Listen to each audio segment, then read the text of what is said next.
Hello, friends. We're back after another sort of 2-week hiatus. Normally, we don't do that very often. There have been two this season, unfortunately. One because I was super sick, and this last one because I was in a different province. And while physically in the same location as Shadorra, I was only there for a very brief amount of time, and also he's not set up for doing streaming stuff. So we needed to wait for me to get home, so we're doing a second 2-week hiatus one, which kind of sucks, but you know, we'll deal with it. This week we're going to be looking at the results from week 11 and 12, and we're going to be then predicting week 13. I guess we'll just go into game things, I suppose. Yeah. So this is week 11 for Div 6. That we didn't actually cover, so let's take the results and predictions that we had made quickly, I suppose. Because we're a little short on time tonight, we're going to cruise through these and not really talk about the games themselves too much. We're not going to get into the dice logs or whatever. We're just going to kind of talk about what we expected the result to be, what the result was actually, and if it had any implications, which a lot of these do not at this stage because we're in the last two. The first match we had with the... see, there's the cough. With the Rebel Yell versus the Wayside Warmongers. Humans versus Undead. We both predicted the Undead, and the Undead took it 2-1. There you go. Pretty good MVP on Wonder Jr. I would expect he's picked up Stand Firm, unless he rolled a double. He picked up Grab. I would have liked Stand Firm, I think. I thought you meant on the Ghoul. I was like, what? No. The Ghoul needs Sidestep. Blodge Guard Step is wonderful. So yeah, more removals on the side of the human or on the Undead, despite similar numbers of blocks, and they just had the ball in their hands more often. Probably a quick score out of the humans, pretty typical 2-1 grind, I would imagine. Just some injuries along the way. And then we have Snake Kitties and Scaled Measures. This was not Nylock versus Teddy, and we said Rose. Yep, not Nylock would win, and he did with his strength monstrosities. That one leveled, in fact, so maybe he's strength 6 now. No, he's block strength 5, which is pretty good, it turns out. 3-2 is a high scoring game, and Scaled Measures getting 3 touchdowns while having 18% ball possession, so that's a boatload of real fast touchdowns. Yeah, lots of two turns, lots of running it in quickly. Both teams punching each other, not getting a lot done, so kind of a standard lizard match. You don't really pitch clear lizards, especially as lizards. Starry Fight versus Hausdorff Homewreckers. We predicted the Chorfs would win, and they did, because Chorfs beat Dwarves. Yep. Spoilers. Well, 24 armor breaks versus 10 armor breaks explains that game entirely. Wow, Hausdorff Homewreckers inflicted 9 injuries. That's Yep. Starry a hell Fight of a thing. took 10 casualties and 2 KOs. Yep, got pitch cleared. Just Dwarf things. Just Rumblebee things. Sometimes skink passes work. I mean, I hope it was only a 4+ skink pass and not a 5+ or a 6+ skink pass, but you know. And 16 skink pass, well, that's unfortunate. Although, I think not Nylock has the Agi 5 skink, so yeah, he does. Maybe the pass was less ridiculous. I mean, that passes as well as an. Rumblebee, that'll make it even better if I get his div again. Well, I won't because he'll be fresh, but I can critique him even better. Though I play Dwarves reasonably well now. I've gotten used to it after Clan. Not in the 80 English League. No, in the 80 English League, I played Goblins masquerading as Dwarves, and they always died to line blocks. Now you know how I feel. Well, my Clan team's doing a lot better now, so I'm happy about that. Another Bloody Bell versus Orc-Exploitation Cinema. We said the Orcs would win, actually, and they did not. But Rat Boy got MVP and died. So, you know, that's a thing. Silver linings. Jesse Run Through You also got MVP. I'm sure he did a lot of work that game. Only one Kaz. He got 7 SPP total. So 1 MVP and 1 Kaz. Imagine he did a lot of stunning and stuff, though. But yeah, it looks like the Orcs just were able to maintain control of the pitch, do a lot of damage to the Rats. Rats weren't quite able to turn over the Orc. Or no, then the Rats. But the Rats were able to turn over and win despite all that, so. Sneak in a touchdown. I know that all too well.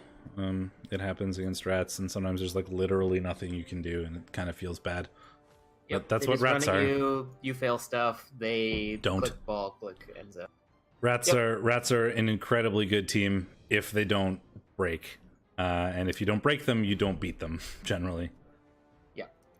Then we have Chorfs versus Wood Elves. We said the Wood Elves would win, and we said the Chorfs would win, I should say, and it was a tie. So it looks like the Chorfs caused a decent amount of damage, but not enough to win the game, and the Wood Elves were able to punch back a little bit and keep it tied up. Looks like maybe they were able to prevent the Chorfs from scoring on their drive after they scored, and then they weren't able to counter score for the 2-1. So yeah, sometimes you can't get through. Sometimes there's just too many Chorfs locking you up, and if you run into players or whatever, it can be a problem. Yep. And speaking of wrong, we were incredibly wrong about Necro versus Orcs, where the Greenskin Brawlers, the favorite for the league, the current leader for the league, I should say, still the leader, it turns out, lost 3-0. And it's his first loss. This Orc team has never lost, and it just lost 3-0. Yeah, it's a little weird. He aggressively outblocked the Necro. I'm going to go into the dice for this a little bit. I have no idea what happened. His armor were great. His injury were great. His GFIs were kind of garbage, but not like absurdly garbage. He inflicted 4 KOs, inflicted 3 casualties, and took 1 casualty, and doubled the number of blocks as his opponent, and lost 3-0. Yeah, this is bizarre. I have no idea what happened. I mean, it could just be a couple of things going horribly wrong. Like, he could have snaked a GFI he needed to score. It looks like there was a lightning bolt for the Necro that worked, so maybe they stole and scored off that. Yeah, could just be some very important things going wrong. And the Common Nightmares actually failed almost all of their KO rolls. Like, they failed 7 out of 9. So the dice don't look crazy to me either. Like, the only thing that's weird is 4 pickups that worked. But like, if there's sure hands or no, that wouldn't make a difference. The 4 pickups that worked. There's an Agi 4 that's not unreasonable, but they never failed a pickup, and there's 1 pass and 1 catch that worked. I don't really know. The Orcs failed 66% of their catches, so maybe they 1 in 9'd a couple of handoffs, and that just like gave the Necro the opening they needed. I don't know. We'll have to talk to. I think the only way I think this happens is that the Orcs like fail a thing, and then a wolf grabs the ball and runs away, and it turns out wolves are movement 8 and Orcs are movement 5, or 6 at best. So like, if there was a failed thing ever, and the wolf could pick it up and get out, then they could score, and like, before the Orcs can catch up. And if that happened more than once, you can get 3-0, but like, that's pretty big ask. So I'm surprised by that result. Yep. And then we have First Forsaken Lions versus JJ Cash's team, and I predicted the humans, you predicted the High Elves, and the humans won, getting a crummy MVP on their induced dirty player lineman, unfortunately, but still winning 2-0. Doing a fair bit of damage to the High Elves. And about as many blocks, but yeah, they beat the High Elves to death.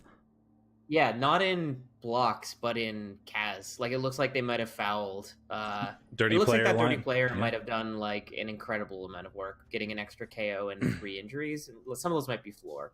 Well, yeah, like 10, 11 removals on the Elves. Only 6% ball possession for the Elves. Like, the humans just had that game in the bag the whole time. Yep, and let's quickly look at Week 12. So we saw the biggest upset there was definitely Common Nightmares taking a win over Greenskin Brawlers. The Greenskin Brawlers were in a good position to be in first regardless of losing here. Yep. But I think that makes the Common Nightmares much more likely to be in the second spot. So we'll see. And also, the Common Nightmares are the only ones that were even remotely close to the Orcs. So there's a very big win there. So the first match of last week is Scaled Measures versus with a REBBL, which was not played. And I've been at a 0-0 tie. It looks like neither player managed to get this scheduled and didn't do the due diligence. So disappointed. Schedule your matches, bros. I would expect the Lizards to win this. They've got the strength to out pitch control the Undead. So the Undead would have to like take advantage of admittedly the fairly battered Skinks, or the fairly battered Saurus rather, to create a numbers advantage, but it would be a tough ask for sure. Dorf Homewreckers versus the Wayside Warmongers. So this is Chorf, Killy Chorf versus humans. You'd expect this to go the Chorf way most of the time. And it did. And it did, though not in a very punchy way. The humans sustained 2 casualties, but not from blocks, so either fouls or dodges. Humans outblocked the Chorfs, barely, but they did. Yeah, not a very punchy game. 40 blocks apiece for this sort of a game means the humans were doing a good job of keeping disengaged and not getting caught up in a scrum, so maybe almost pulled it out, but it looks like the Chorf were able to 2-1 grind them successfully. So yeah, 2-1 grind with not a lot of injuries. And then Orcsportation Cinema versus Snake Kitties. I would have called this for, probably Teddy. Orcs can be good against lizards, but I know Teddy is a real solid lizard coach, and he does have the kind of like agi up skinks to do nonsense. And probably Slibbly, and Slibbly is very, very good against orcs. Rough couple weeks for Orcsploitation Cinema. They were doing pretty well, and then they lost a couple games in a row there. Yep, it looks like they were able to batter the hell out of the Lizards, but not enough to pull out a win. Got 2-0, so... Four casualties on the Lizard side. Like, they took a lot of damage, but maybe too little too late. Yeah, exactly. And then we have Wood United versus Starry Fight. I would have expected the Orcs, or the Dwarves, rather, to win this. They're punchy, killy, and tackly enough to make life a living hell for any Wood Elf team, and but they weren't able to do it. They did seemingly effectively pitch clear the Wood Elves with 7 sustained casualties and 2 deaths for Wood 3 United, KOs, but not enough to 50 blocks is a lot. That's like that's a lot against an elf team. But then again, tackle is a skill, I guess. Tackle and frenzy, so some of that might be a little inflated, but I also know Wood United tends to play pretty aggressively with the basing, so could just be... Never happens. Whenever I play elves, the end of every turn is dodge out 10 players, and then you don't get to block anything. So 50 blocks is a lot, but that would make sense if the elves were playing really aggressively, but playing aggressively may be a bad idea against dwarves, and we can see that in the 7 casualties, 2 deaths result.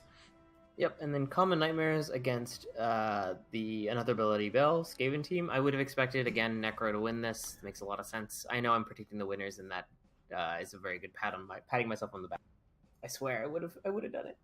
Sure. It turns out Movement 8 Blodge Tackle Blitzers with Frenzy are really good at killing Gutter Runners. Yeah. And Gutter Runners can't really very effectively escape from werewolves, so...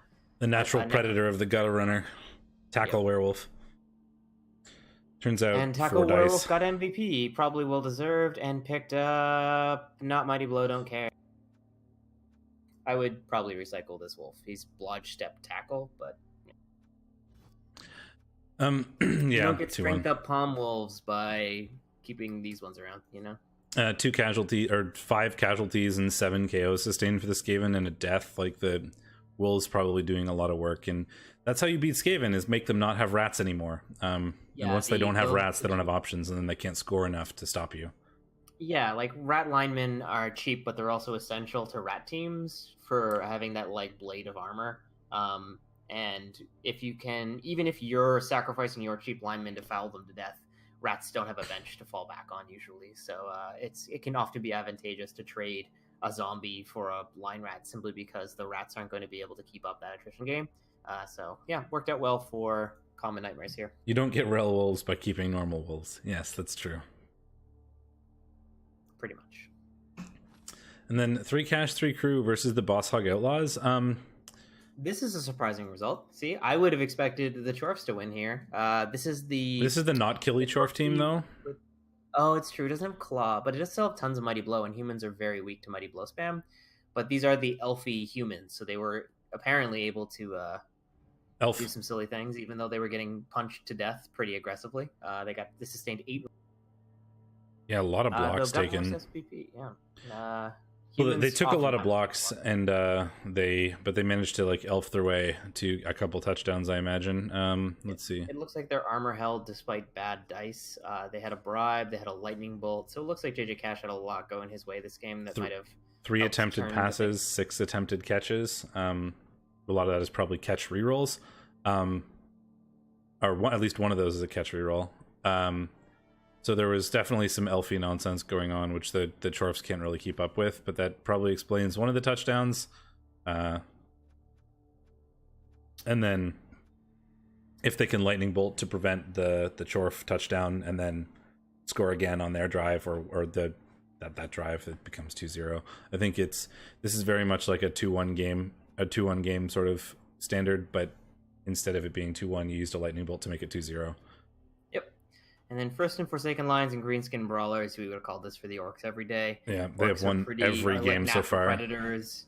They're also, well, they lost to the Necro last week, but that's true. They are also kind of the natural predator of high elves. They are fast enough to keep up. They have tons of mighty blow and tackle, and they're not really going to be like too easily like juked by the low movement, primarily low movement. High elves are slow. Other than their catchers, yeah. High elves are slow, but they have good armor, which is the big thing. However, against a mighty blow spam team, well, there actually isn't that much mighty blow spam on this orc team, but against it's like a pitch control team. Against a team with a lot of mighty blow, the armor doesn't do as much in general. But yeah, so that did not go too well for the elves. It's kind of how I would have expected it. But honestly, it's kind of how I would have expected this season to go for high elves. High elves are the Nurgle of elves in that they take a lot of development to get going really scarily. And this team had like 4 weeks in a row of garbage matchups and just got absolutely wrecked and have been in recovering mode ever since. So good on them for doing their best and giving it a shot. But this season was kind of a really rough one for them, and it was going to be ever since the random generator pulled out their first 4 weeks of matches. Yep. So let's look at the leaderboard. I would expect to see Greenskin Brawlers and Harry Koo at the top, and sure I do. 9-2-1 and 8-2-2. So Harry Koo actually breathing down Professor Chaos's neck. He's within 3 points. However, they have Namus is still within still throwing distance. Yep. Even not Nylok, I don't think is technically out. He is not. If he's at what? 23. 23 compared to 26 of Harry Koo. So Harry Koo would have to lose, and not Nylok would have to win. And not Nylok currently has 8 TD differential, and Harry Koo has 11. So he would need to win by what, 4? Like he would need to, or I don't know what their head-to-head matchup was. I don't remember. But so it's either 3 or 4, depending on if you won the head-to-head matchup. Either way, like winning a game by 3 is a pretty tall ask. Not like necessarily impossible for lizards, but it's hard. You can do it, but you need to be in control for sure. Professor Chaos, it has number 1 pretty much locked down. He could lose this match, and the Necro could win. And the Necro have win even. Nope. So he has a 12 TD differential, and Harry Koo has 11. So if Harry Koo win, and since Harry Koo beat him, Harry Koo only needs to win his game by 1, which is by definition how you win a game. And so if Greenskin Brawlers lose and Common Nightmares win, then the Common Nightmares will be in first, and Professor Chaos and Greenskin Brawlers will be in second, and that is locked. Like after like that, they could flip, and if they do flip, that's how it is. But if they don't flip and Harry Koo loses, Randomus Namus could overtake with a win if Harry Koo loses. And if Randomus Namus and Harry Koo lose, not Nylok could go into second with like a 4-0 game. So let's look at the actual matches, because this is going to be pretty relevant. Do we want to look at the teams first? Yes. Is that how we normally do this? Yeah, we'll look at the teams, then we can do predictions, and we can talk about a little bit, since those predictions will matter for the standings, we can talk about a little bit that then. So first up is Philosophical and the Wayside Warmongers. Team has taken a lot of damage, is rebuilt a little bit at least. It's now sitting on 4 Blitzers, all of which are unniggled. This one's only MNG'd. He's still only got 1 real one, unfortunately, and that means he's got basically no guard, because his only real one left is a killer. He's got a long way to go to get SPP on those Blitzers. It's not easy to level when you have disgusting catchers, because they're going to hog SPP, and he's got some good catchers, so... Through Tossley, yeah, no, he's always had 2 strength ups. I was like, is that new? No. Through Tossley is still a gross piece. He's kind of a weird piece now without the Agi. With the Agi. Plus Agi, minus Agi. Yeah, that's a little sad. He's had that for a while, though. He's got a Agi busted high elf catcher, or pro elf catcher, I should say. Though dive and catch, I think, is not something they have, but they do have Nerfs of Steel and catch. They don't. Do they have dodge? I don't know if they have dodge. Yes, I think so. Okay, yeah. I believe they start with dodge baseline. And then we have Derek Dashing, who's a great Agi up blodge catcher. He's an elf. He's an elf, yeah. He's a wood elf catcher. With blodge. An armor up wood elf catcher even. He's a high elf catcher. He's a strength busted high elf catcher with blodge. There's a lot of ways to look at that. No, there are no player that looks like that stat line and has those skills. Then he does have 1 guard, but we kind of want more. The ogre, but yeah. And a kick. Still, could be decent if you can level up some of these blitzers. It's not a totally done team, but it has certainly sustained some damage. It really needs guard. Like, he's gonna want to try to get a level on Wendy Wonder like real hard in the last game. Like, this team really needs more guard. It's gonna be, he still has elf options, but like when your only option are like, this team is like 4 players right now, 3 players maybe. Like, you have 1 killer, you have 1 thrower, and you have like an Agi 4 catcher, and like that's the way that you reliably score touchdowns. And you're not going to have any bash game because you're going to get shoved around at strength 3 and no guard. Like, you, in order to be the more hybrid human team that humans are good at, you really need some more guard. So hopefully we can get some. Yep. And then we have scaled measures, the 2130 lizard team, though 100 of that is cash bloat. The Kroxigor replacement has picked up guard. He does not have anything else at this point, which is terribly boring compared to his predecessor, but he's still a pretty solid piece. And this is how you score 3 touchdowns in like 5 turns. Kermit Jafrog. Yeah, exactly. Kermit Jafrog, the natural or nearly natural 1-turner. 1 push 1-turner. Strength 1 is a pretty solid piece to say the least. Doesn't have sidestep, so you do actually have to do it like properly, but it's not that bad really. Yeah, it's two blocks. Right, you blitz the guy into the hole, and then you do a regular block and dodge away. Yep, exactly. You usually have to do a couple more blocks because you want to clear off the skink so that he can make an easy catch, and also maybe to remove a GFI, though you've got sure feet, so you're not too worried. The dodges are way more risky. And then you have a sidestep diving tackle skink, super standard. He's going to get fired if he levels again. A sure hand skink because he already has a block skink, so I don't hate that. I did the same thing at some point. It's decent. Then the Agi 5 skink is a thing that exists and is probably how we got that turn 16 skink pass touchdown, because Agi 5 is a thing. It is not only Agi 4 to make the catch 2+, but it's also Agi 5 to negate the stunty part of things. Yeah, passes like a wood elf lineman, which is to say pretty good. Pretty turns out Agi 4 can pass fairly well regardless. Yep, and then we have this is gross sources, just like utter filth. Sure hand skink is nice. Yeah, I was talking about that. Yeah. 1, 2, 3 plus strength Sauruses. He's got 4 strength 5 pieces. He's Kemery, but without the movement disadvantage. And without decay. and without lots of things. Unfortunately, he's taken 2 armor busts and a niggle, so this is a team that could easily... Some of those have been around for a while. Like most of them. I think most of them have been around all... The niggle's been around all season. I think the armor bust has been around on Drame Sorade has been around all season. Yeah, I don't know about the hand ground, yeah. But we now have a tackle. The piling on is definitely new. So we've got your dedicated Saurus Blitzer with the piling on Mighty Blow, which is, it's so good. Mighty Blow piling on is just incredible in general. I mean, I hate it normally on lizard teams, but on an armor 8 piece that you kind of want to die anyway, I guess. Well, and also, like, the big thing is with piling on lizards is, you know, you don't want your high strength pieces on the ground. When you have 4 strength 5 pieces, he's not your high strength piece anymore. Like, you can afford to have the strength 4 on the ground when you have 4 strength 5s. You still only have 6 real players, so like pitch control is also about, so lizards are really good at controlling one small section of the pitch, and removing 1/7 of your players to hit the ground means you're controlling significantly less pitch overall. But yeah, like you're really likely to remove weak players with piling on Mighty Blow unless you're me. And then like it turns out you can also control the pitch by controlling the other team into the injury box.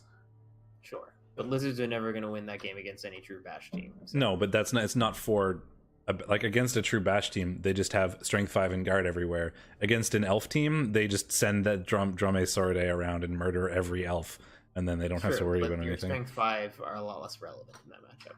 But anyway, yeah, exactly what David is saying. It's specifically for the elf teams. You're not going to pile on against dwarves. You want the strength on the pitch. But against like elves or dark elves or like, you know, human catchers or whatever, you can just remove the agi pieces that you otherwise have a kind of annoying time to deal with. Turns out it's difficult to control an area of the pitch if they can just leave. And they can't leave if they're injured. So it's for like the agi pieces. Anyway, Hellsdorf Homewreckers. Randomest name is... Yeah, 2 Claw Mighty Blow piling on stand firm players that are on their way to legend. One is edgy one. Who cares? That literally doesn't matter. Chorfs. Lots of them. Mighty blow. Guard. Stand firm. Guard. Mighty blow. Mighty blow. Hey, look, they're Chorfs. Pretty much how you build Chorfs. Take guard or mighty blow in some combination. Pray to roll doubles by the 3rd level. If not, take like stand firm. Maybe consider recycling. Yeah, I would look to recycle Skato. He's a roughed up boy. He does not have stand firm, so his move in 3 is pretty relevant. He can't tie anyone up very effectively. I'd wait until you level either Kosh or Menger just to grab another guard and then fire him, and have like having 3 rookie Chorfs at one time is probably an issue. Yeah, that's fair. Bull Centaurs are looking good. One is Blodge, break tackle, stand firm, sure hand. So very good ball carrier there. Wishes he had an Agi up, of course, but can't skip and choose in that regard. The Bull Centaur with jump up still doesn't have piling on, which I wouldn't want on a Bull Centaur anyway, but it does. Like if this was Dodge, I think this would be a much better player. But yeah, it's more about, I think, less about the recovering from the piling on and more about like always having that movement 9. Yeah. I get the rationale.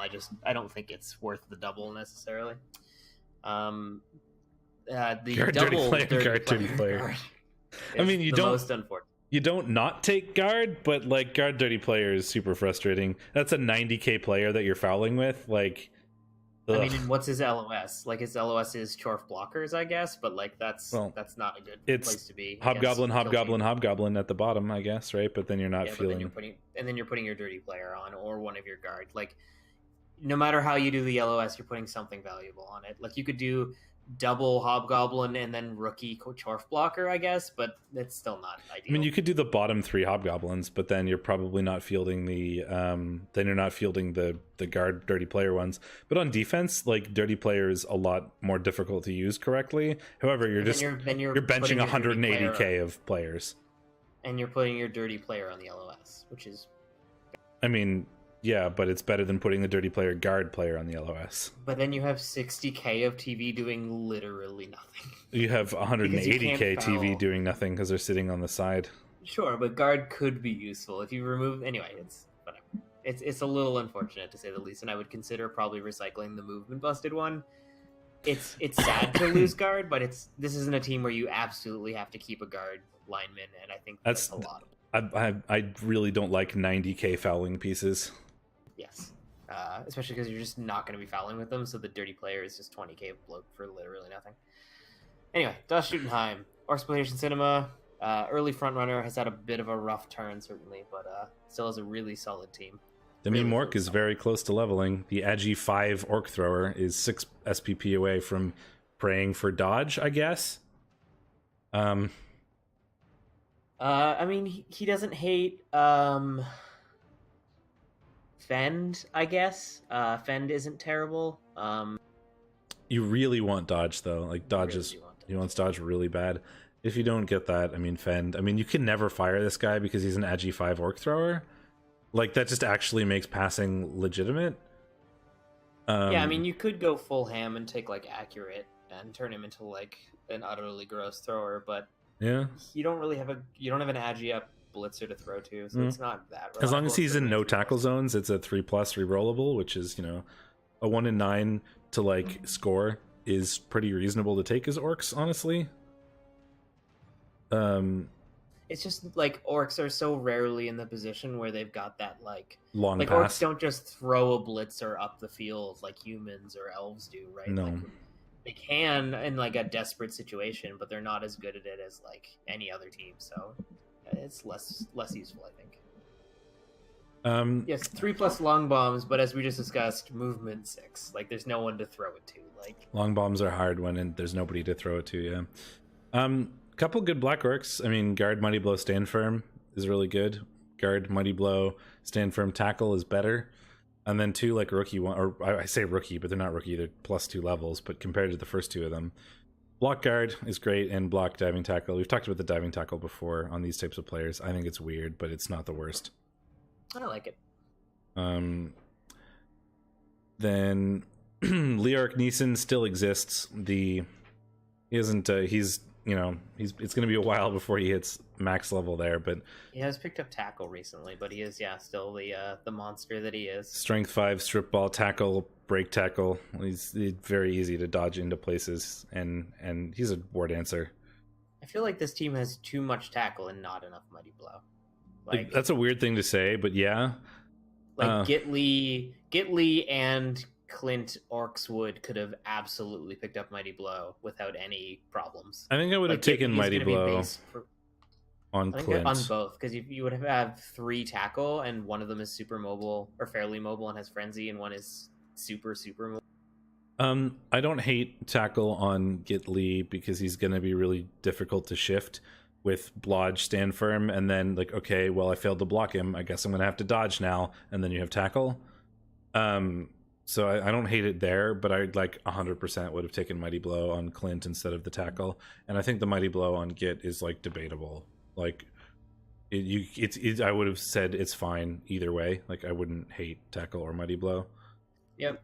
And then we have a guard lineman, a dirty player lineman, and a rookie lineman. His LOS is a bit awkward. He probably has to put some Blorks on there, which explains some of their injuries. But damn, yeah, a real strong orc team. Yeah, when you can put 3 block guard strength 4 on the line though, and stand, it's not as bad with a rookie black orcs. TV just do not give a shit about. Yeah, I suppose that's true. There's going to be enough guard for people to block them, and yeah, just Jesse Run 3 still exists. Mighty blow, tackle, piling on, frenzy, stand firm. He kills people. Yep. He runs and then through. Wood United with Luke 4-4-4-4-4-4-4-4-4. Really battered after their last game. Maple Syrup a lot of damages. MNG'd. Putt, the star catcher, has probably he's been nickeled. Yeah, that's real bad. Well, ideally he doesn't get hit too many times, but with like the niggle and the guard is really unfortunate because kind of by definition you have to put him next to things with guard. But if you do it right, well, I mean, no matter how you like, the whole purpose of guard is that you want to be able to give an assist from a tackle zone. So he's gonna get hit. Niggled guard lineman on Wood Elves die real fast. He also seems to have lost a war dancer, so that death in that last game was probably that. Putt is still really good though. Yep, but keep him until he dies, but he's gonna die. Yeah, this is a real battered Wood Elf team. I wouldn't be surprised to see a reroll here. Like, there's some really good players, but I don't know if there's enough to support it through another. Yeah, if there was like a really good war dancer, maybe, but there's one rookie war dancer. Like, this team is Putt, and Putt is now nickeled. So, and MNG'd. Yeah.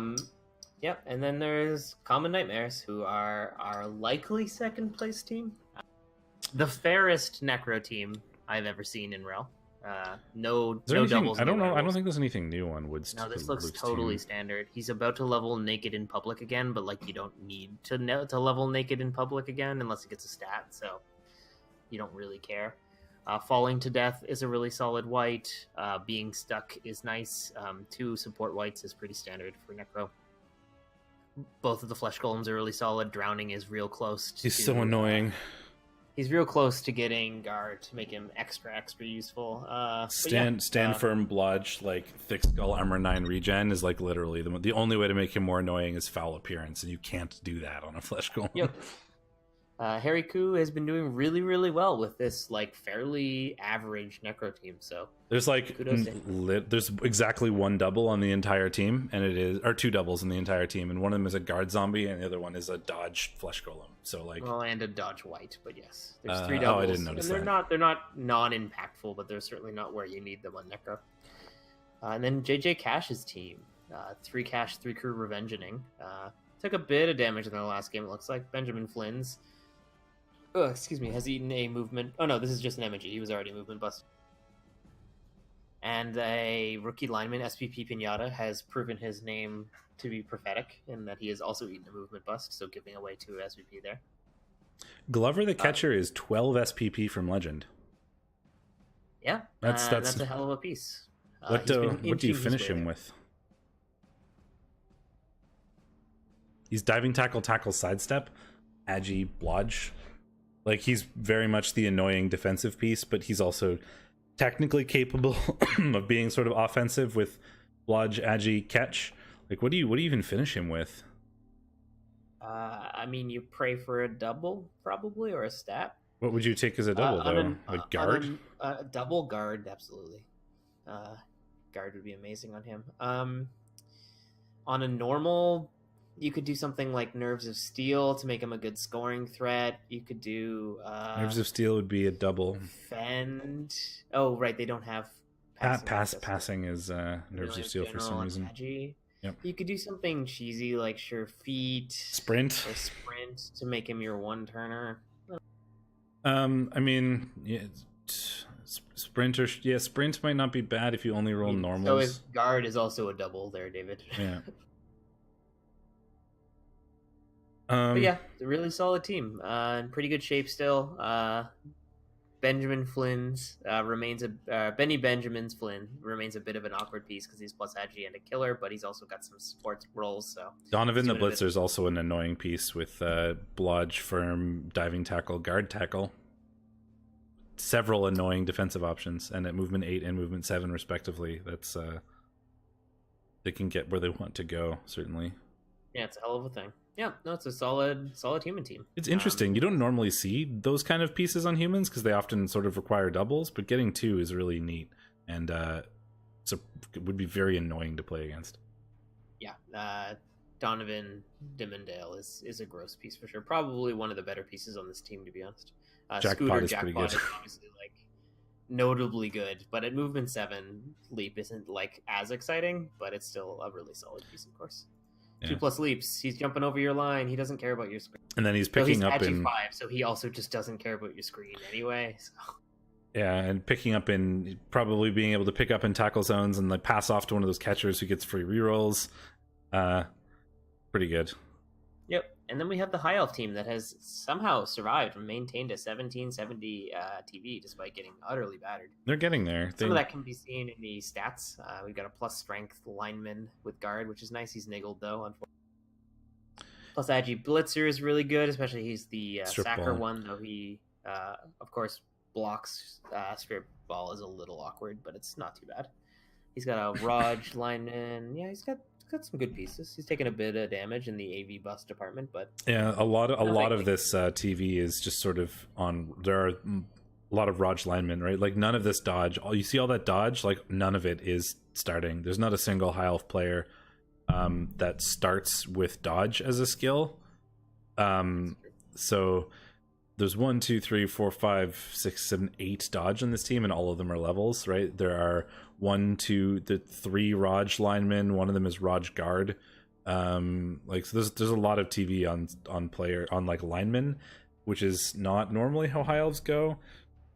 High Elves will often get the like very tall catchers, very tall thrower, very tall blitzers if you can make it work, if you can score on them.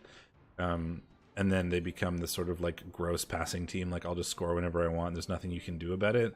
This team is more very wide with a lot of like Raj and dodge spread out, which is maybe explains some of their results against tackle heavy teams. Because they don't have the score whenever I want option currently. They just have a lot of sort of solid, reliable players, which will die to Mighty Blow tackle spam. Yep, and they don't have a lot of like kill. Like they haven't gotten good doubles on like the blitzers or catchers, which can do more interesting things to just guard with it. So still has some development to go, but is certainly getting there. Getting a little bit better. Mighty Blow on the catchers, if you can get it, is incredible. Movement 8, strength 3, Mighty Blow pieces. It turns out pretty good. Yeah, against elves, so good. Yep. Guard is another good option there, but like movement 8 Mighty Blow as an elf team is so valuable. I think people undervalue Mighty Blow as elves sometimes. I think people are pretty good about picking up the one of at least. Professor Chaos, our division leader, and his pretty fair orc team are now. Pretty fair. Yep, his thrower, bog standard, only picked up a double. What a rookie. Black Orcs, just straight out of the pitch control. That makes me so happy. The fact that one is AV busted is really annoying. But like that's incredible. Like block guard, 24, 24, 23, 24 SPP. That's insane. You know how hard it is to level up your Black Orcs exactly identically? It's probably a good bit of luck, but yeah. That's really impressive. But super cool. He's had to replace a blitzer fairly recently. Goru is only 2 matches old and has 0 SVP, so going to be tough to level him at this point. Morknast has picked up a strength up, which is really solid, of course. Especially on a blitzer player. No longer needs an assist. He can just do it. Yep, and he now picked a very good progression for this player in that he picked up guard as well on the strength up blitzer. It's a huge boon to have the more mobile strength 4 guard piece to kind of like.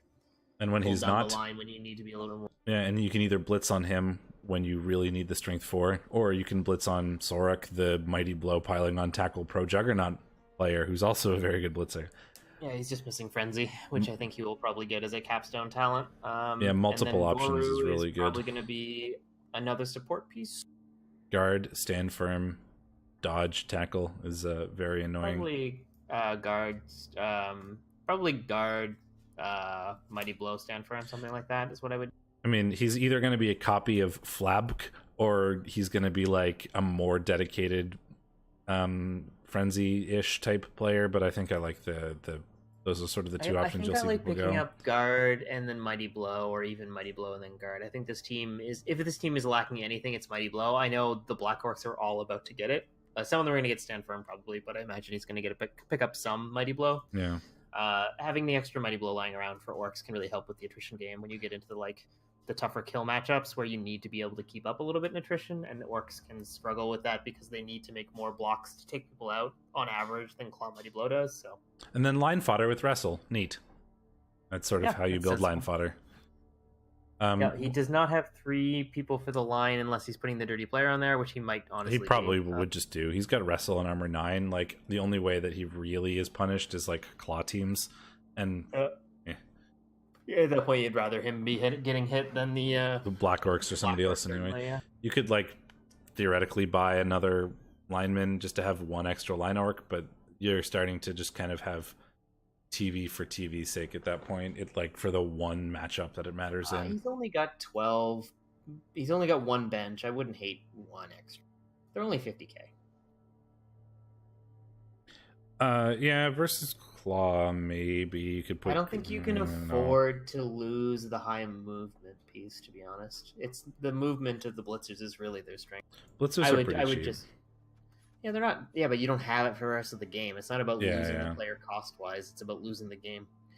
And then you have Vulpus and Cultists, Boss Hog Outlaws, the super fair Chorfs that still don't have any claw. Yeah, they still don't have claw. Still no claw.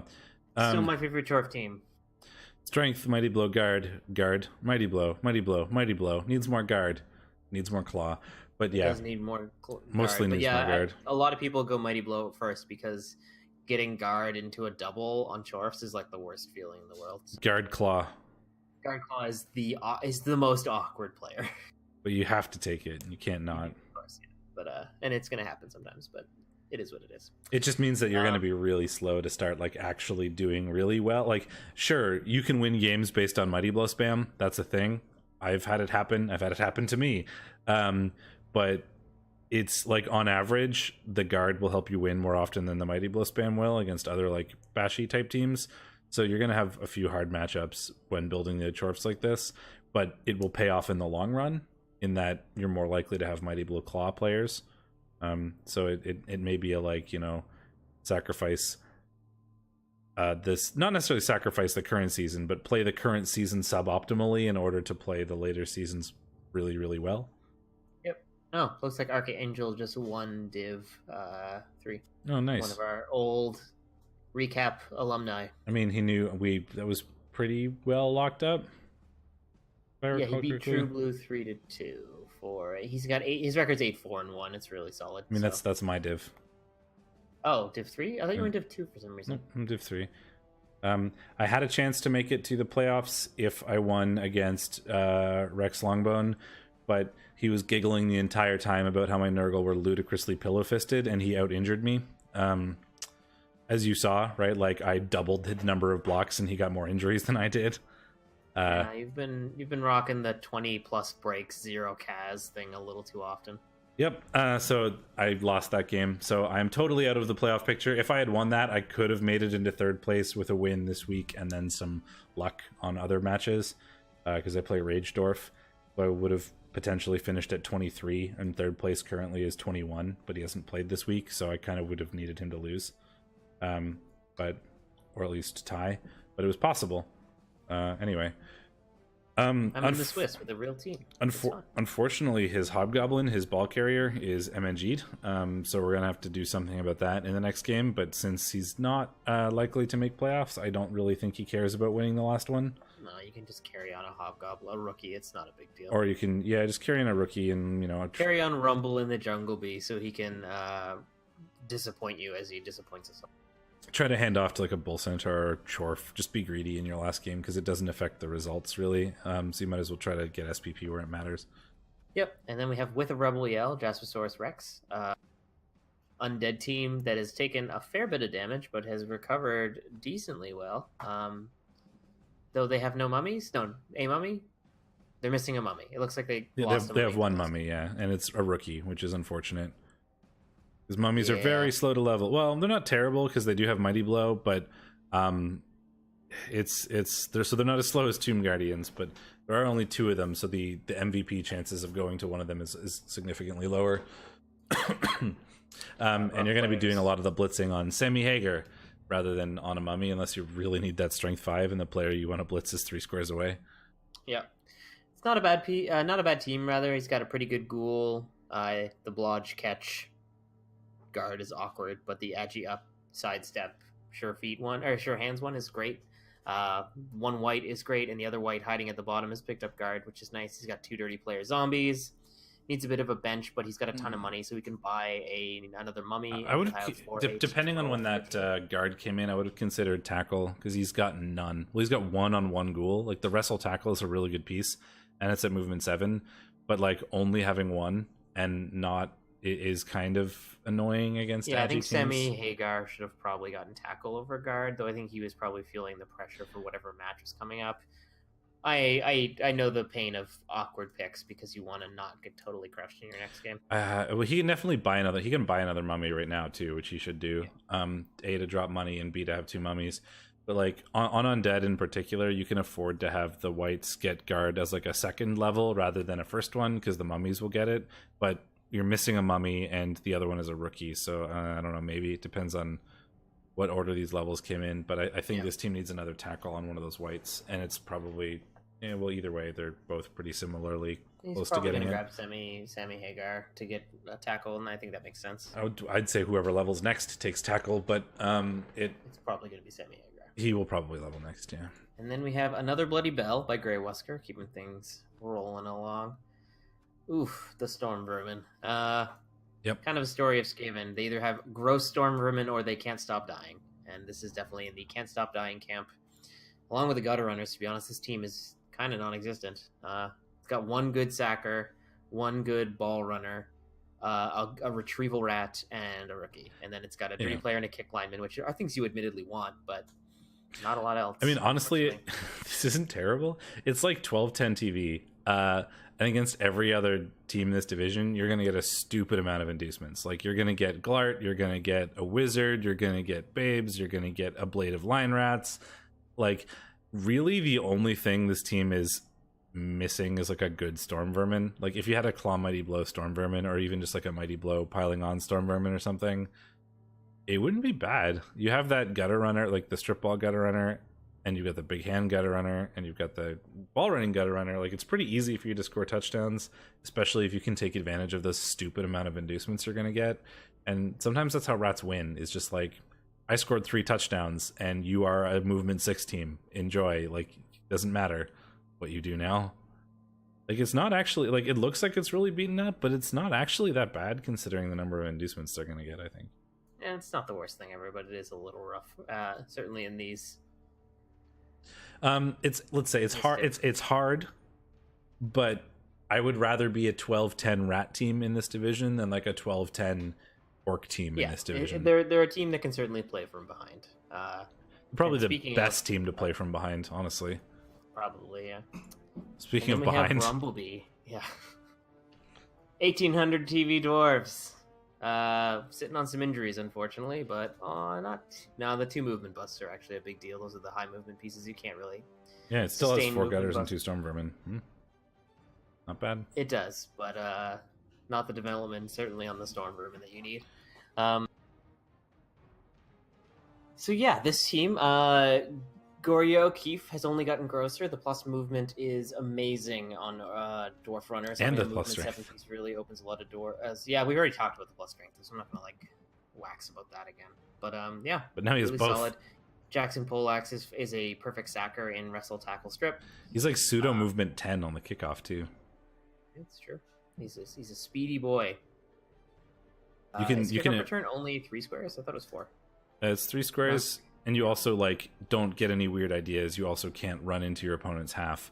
But like basically that means that he can move 3 squares towards the ball, and then he also has 7 to get it, and then get back to his line dwarves. Like you can basically completely mitigate the like, oh man, they kicked super deep against me. I'm gonna have to pull back dwarves unless I want them to run by me. Nope, you just pick it up and run up to your dwarves. Like it's fine. Yep. 7 guard, 4 stand firm, 5 stand firm. It's a bit lacking in the Mighty Blow. I think maybe some of these Longbeards could have picked up Mighty Blow instead of stand firm. But like still the next a good amount of kill for Donakillo and Rembrandt will just get Mighty Blow next, I think. really solid dwarfs. Not much else to say. The jump up, piling on Blitzer is nice. Is one thing that's worth mentioning. The stand firm Troll Slayer is good too, but the movement bust is really unfortunate because it makes those like 2 of that movement is the frenzy, and now you have 2 movement to get to. It like really reduces your range for surf plays, but you can surf who you want with stand firm. It's true. You're just never gonna make it. Yeah. Teddy Rose Snake Kitties is starting to have sort of a real team. He's got a niggle. He's done really well with it, though. Around. He has, yeah. Slowly inducing teams, it turns out, are good.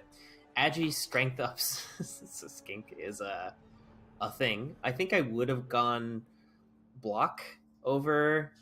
Oh man, I think it's tough, but I think I would have gone block over strength. But the strength is strength 3 over strength 2 is so good though. It is, but it's so much worse on players without general access. Like you're suddenly not getting 2-died by like anybody and their mothers, and you're not getting 3-died by like dedicated. It doesn't blitzers matter. anymore. You get 1-died by something with block tackle, and you're going down 50% of the time. Yeah. Like the odds are basically the same for a 2-die with block versus a 2-die or a 1-die with block, or without block. 50% versus 55%. The strength up does open doors for like cage diving. He cage dives on a 2+ because of stunty, of course, and he can get a 1-die on most strength 3 ball carries if there's no guard on the corners. So like that's kind of cool, but without block that becomes pretty risky, certainly. It's a tough call. I think block does most of what strength does for skinks because you're not doing a ton of skink blitzing, and block is significantly cheaper.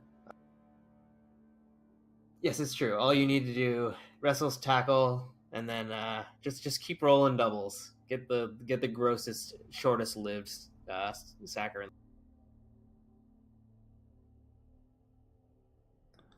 But yeah, totally solid team. Needs a tackle like 3,000 games ago. Probably one of these guard should have been tackle. I know he probably wants to get it on Toyota or Hank. Probably Hank because he's 1 SPP away. But I imagine that's been a serious problem, not having any tackle on the team at all. Having the diving tackle sidestep piece is kind of nice, but we need to tackle someone. In the strictest of senses, the block would be better than strength if we're talking about always getting blitzed by somebody with block tackle, but that's not always the case. Like not every team has block tackle available everywhere, and if it isn't exactly block tackle, strength is better. So I mean, strength is more general, I guess. The block is more useful in the specific situation. Why are we still talking about that? God damn it! Because I looked up because I wanted to look up the numbers, and I did, and it has to be that exact situation for the block to be specifically better. Yes. Anyway, more importantly, we are now done with the division, and we can review the leaderboard. So as we said, we already did the leaderboard schedule. That's what we need to review. I am tired. Yeah, so we have Orcsploitation. So let's first really quick. Harry, we're looking for Randomist, Namus, Not Nihilak, Harry Q, and Professor Chaos. So the ones that really matter here. So Greenskin Brawlers, Common Nightmares, House Dress Homewreckers, and Scaled Measures. So Scaled Measures actually play Common Nightmares. So this is a huge match. definitely. Well, so that yeah, if the scaled measures need to win that, and they need to win it by like 4 touchdowns, so that they need to style on Harry Koo, or they're not going to get in. Yeah, it's like, so if scaled measures needs to win this by 4 touchdowns to make it to second, and then they also need Randomus Namus to lose, so they also need the Hausdorff's Homewreckers to lose to Wood United, and then scaled measures. Randomus Namus can tie as well. If he ties, yes, if he ties, he'll be the same as them, and I assume his TD differential is lower because he's a Chorf. Yeah, his TD differential is 7. And Randomus Namus is playing Wood United, so I would say he's pretty likely to win that match. Wood United is incredibly battered right now, but I doubt he's going to win it by some incredible margin. Oh, well, the biggest thing is the Lizards need to beat the Common Nightmares, the team currently in second with an 8-2-2 record, by 4.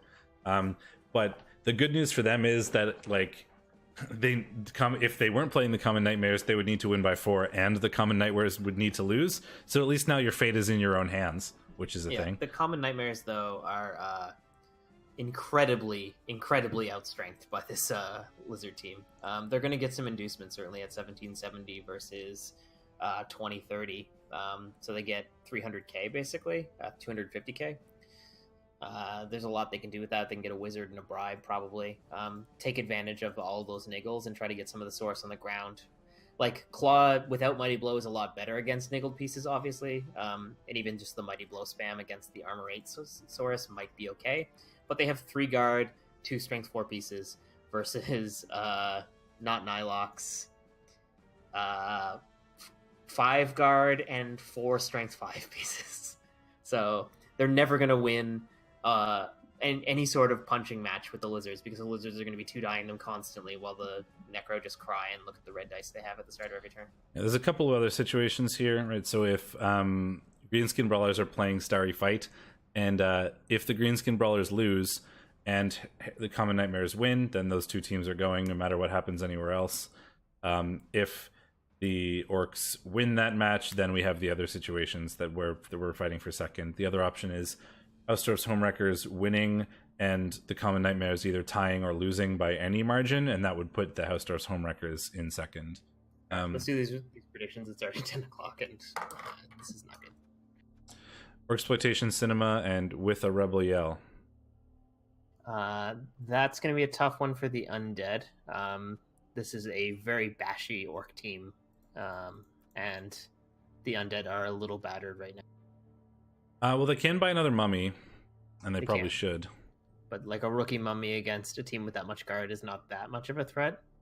They need to tie up several of the guard, I guess. Like, I mean, regardless of the fact that they have guard, they still need to bring in 2 assists, and that's 3 players to 1 player, which is a thing to take into account. But so how much is a mummy? 120. So if they buy that, they'll be at 1650, and the orcs are going to be at 1990. So the undead still get like 300 or 200 something k. Yeah. What do you think? And a wizard is available. I don't hate the undead, but I think the orcs, like, I don't think it's actually impossible for the undead by any stretch of the imagination, but I think the orcs probably win it, like, 65% of the time. So I'm going to give it to the orcs. And we have Chorf versus Wood Elves. I think the Wood Elves are going to have a real tough time. Yeah. As battered as they are. It's gonna have to be Chorfs, especially since these are the Mighty Blow spam Chorfs. Like, they're just gonna make these elves really, really sad. I mean, Wood United are going to get an unbelievable amount of inducements. They have 1, 2, 3, 4, 5, 6, 7 players, so 4 loners at 60k each. So that's an extra 240. 240k. So they're at 1370. 1400. Yeah, 1400 basically against 1990. So they get 500k and change. But Chorfs have 50, 70k to drop, but that's still 1920, so it's still 500k. Which is nuts. I mean, that's like all the Wood Elf inducements you want. That's or all the Wood Elf star players you want. That's a wizard. That's like Babes. That's an extra Apo. Eldril, yeah, it's really good. I still think the Chorfs win, but that's going to be interesting. I think just there's too much. Scaled measures is the real one to call here, I think. Yeah, this is the big one. This is a big one anyway. Maybe we can watch this one next week. We'll see. Common Nightmares is the very standard Necro, and it's lizards, and it's the crazy strength lizards, right? Yeah. So Claw is a thing, but it's Claw without Mighty Blow. And it's 1700 Necro versus 2000. It's 300k or 200 and something k Necro, so that's chainy, so that's potentially 3 Claw, one of them being strength 4. Man, this is hard. The Claw is good, but with no Mighty Blow to back it up, it's not really going to make that much of a difference. And suddenly, although those blocks are going to be really hard against all that strength 5 and guard. I think team wise, I think the lizards have it, but something tells me to bet on the Necro. You wanna take the lizards, and we can do this as a contentious. I'll give you the favored team for once because I'm always the one snapping it up. Sure. I think yeah, I feel a little bit in the other direction. I get like normally lizards versus Necro, I'd be like Necro, but there's just so much strength and guard that the wolves are going to be like, neutered a little bit.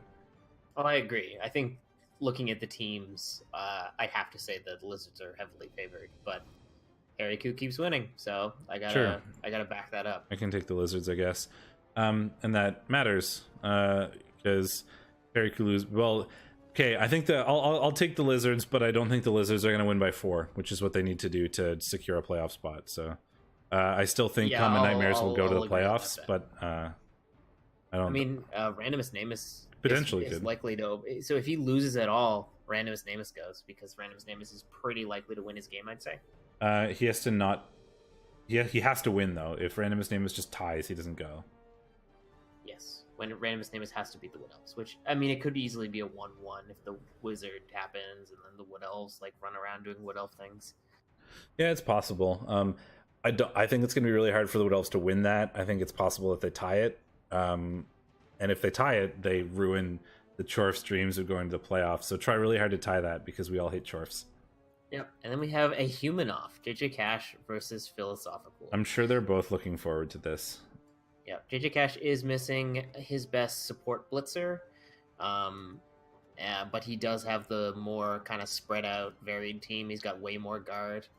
I think this is probably JJ Cash's game to lose. I'd give it to JJ Cash. Through Tossley is a beast, but he doesn't have the he's just going to be losing everywhere else on the pitch.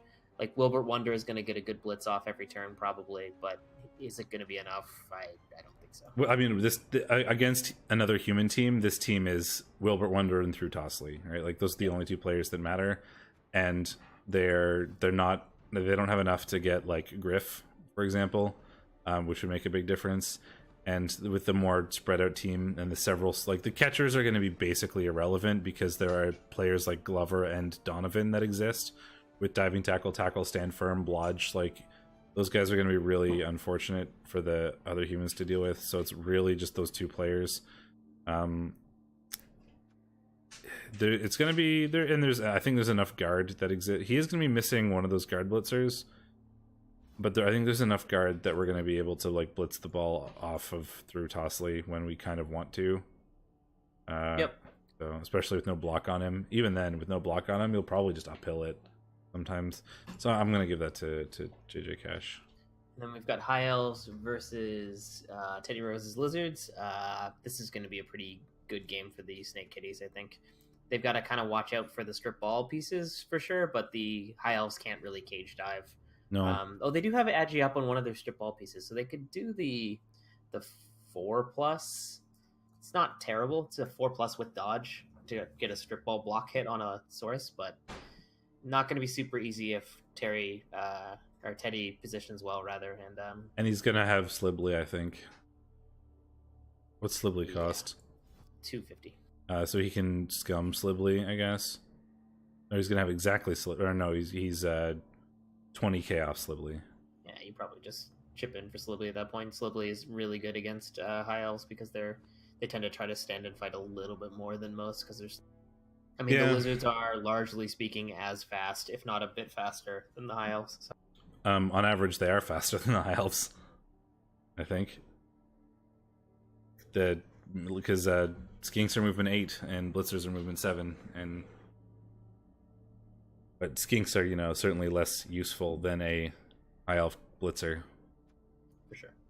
But yeah, I And think then I we think I want to have give that to lizards. Greenskin Brawlers versus Starry Fight.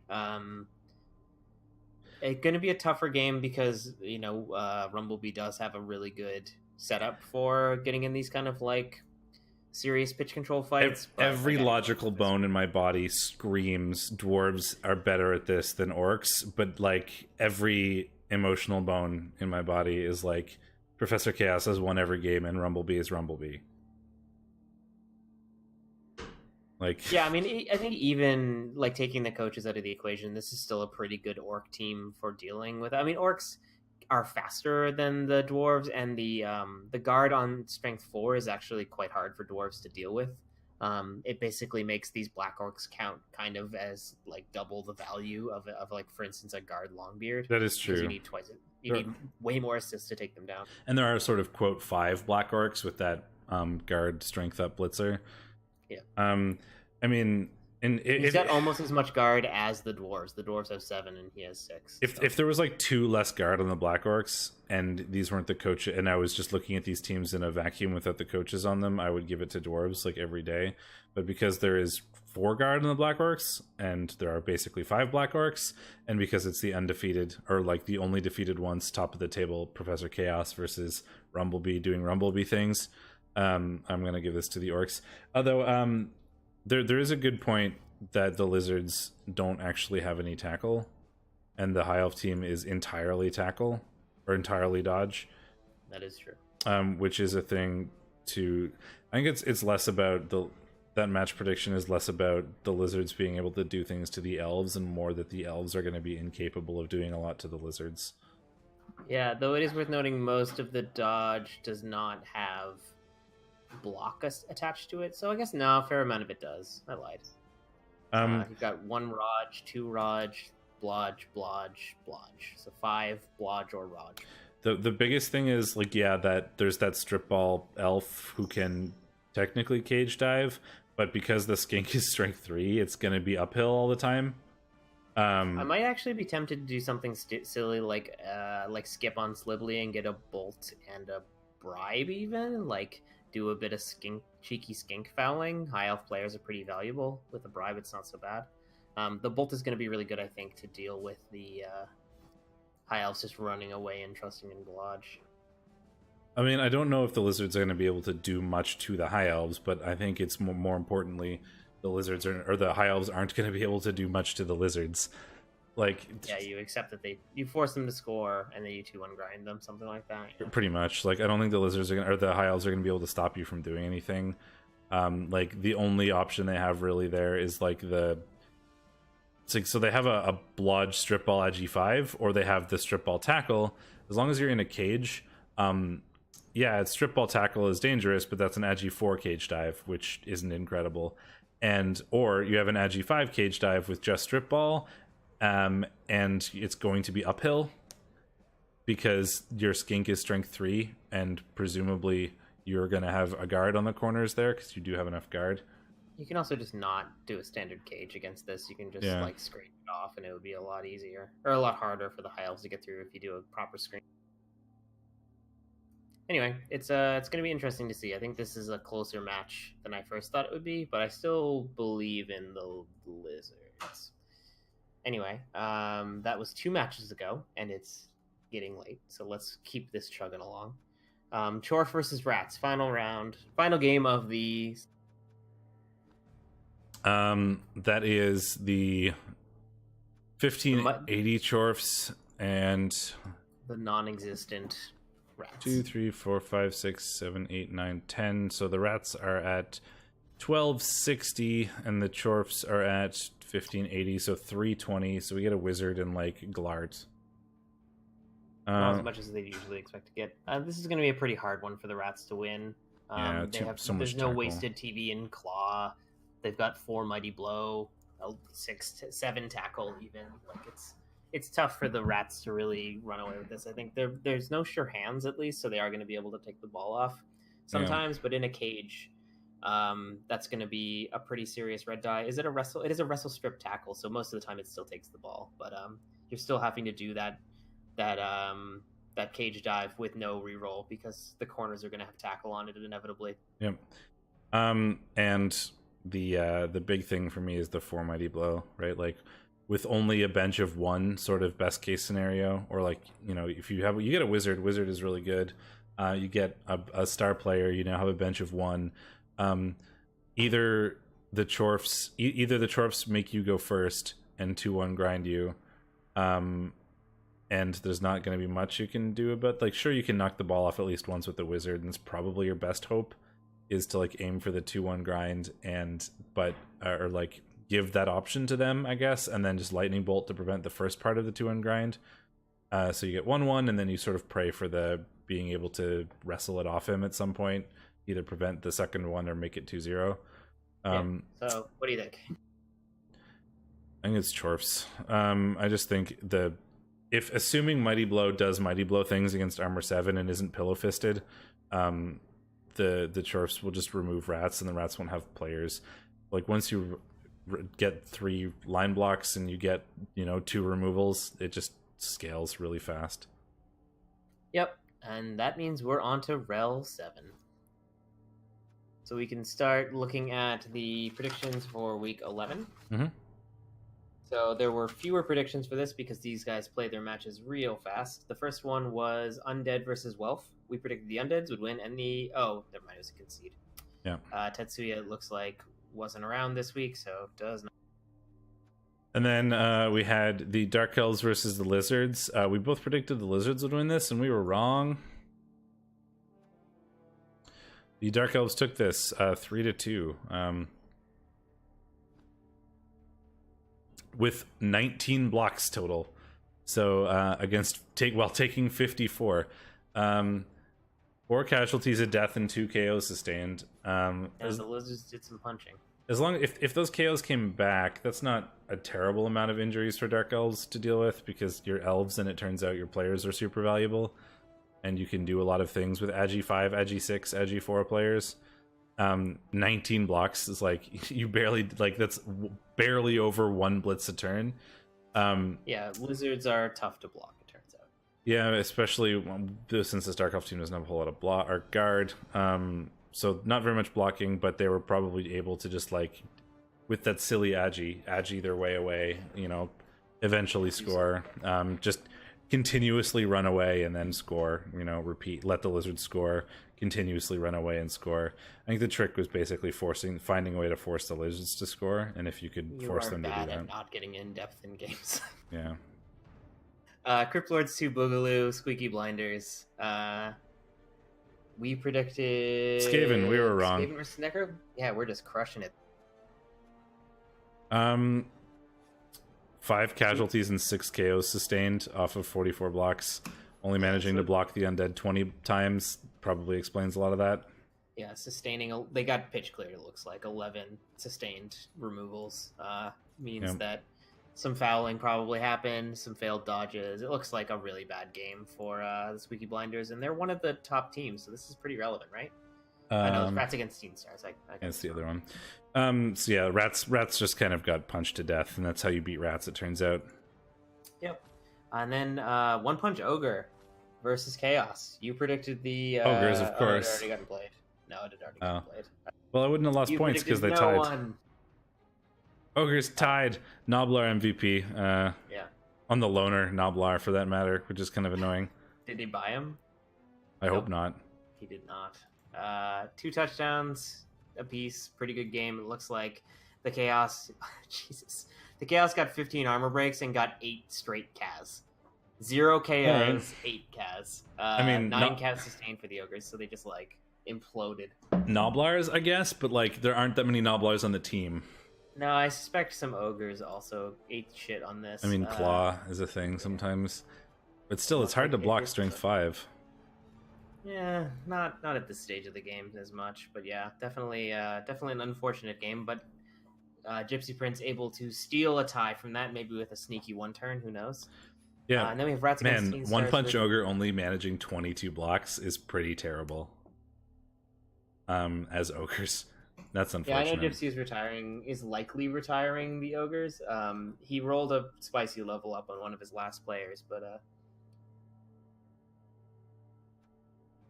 Then we had... He's even talking about maybe taking the season off, I think, because he's having a kid in a couple of weeks.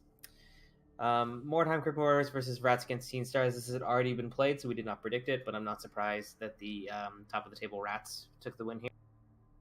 Yeah, unsurprising. Didn't have the ball very often, but 2-1. It was probably a quick score in their half, and then going on defense, stripping the ball somewhere, and then scoring again, and then not really worrying about what happened from there. Yeah, and Suffered not sustaining enough damage to really Yeah, they suffered a few casualties, but as long as they were only on line rats, it doesn't really make a difference. And they also did some damage to the undead, so kept up a little bit. Yep, a good game there. And then Stump Force versus Reality Kings. This was the big upset. Yep.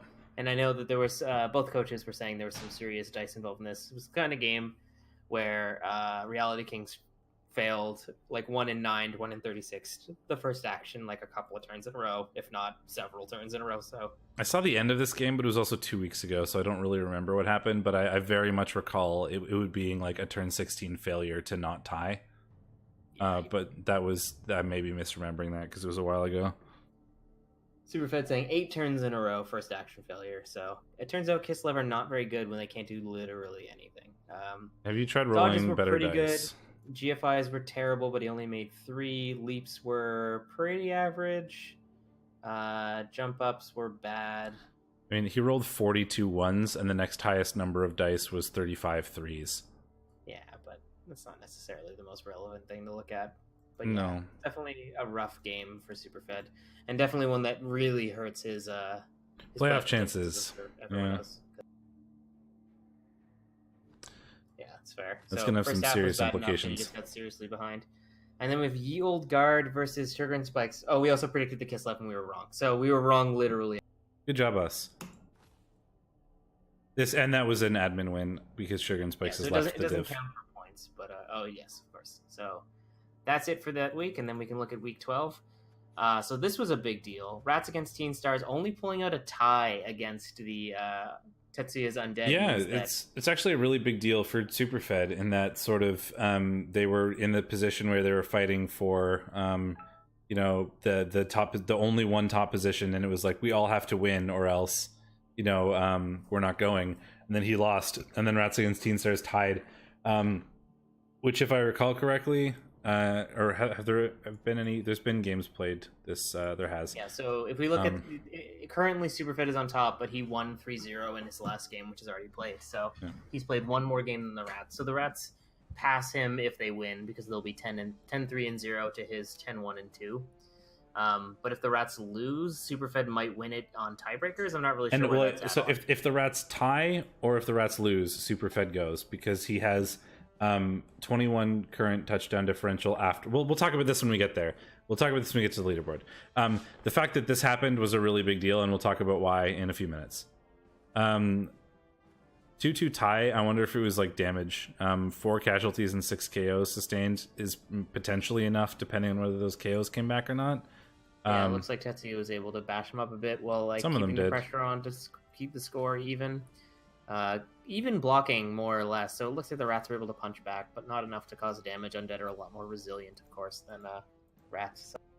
So 2 MNG gutters is a big deal. There were 6 KO failures and then 4 successes. So potentially, and there was only 6 KOs total. So a bunch of those KOs at least stayed out at least one time. And that combined with the injuries is probably enough to kind of force the 2-2 rather than the loss.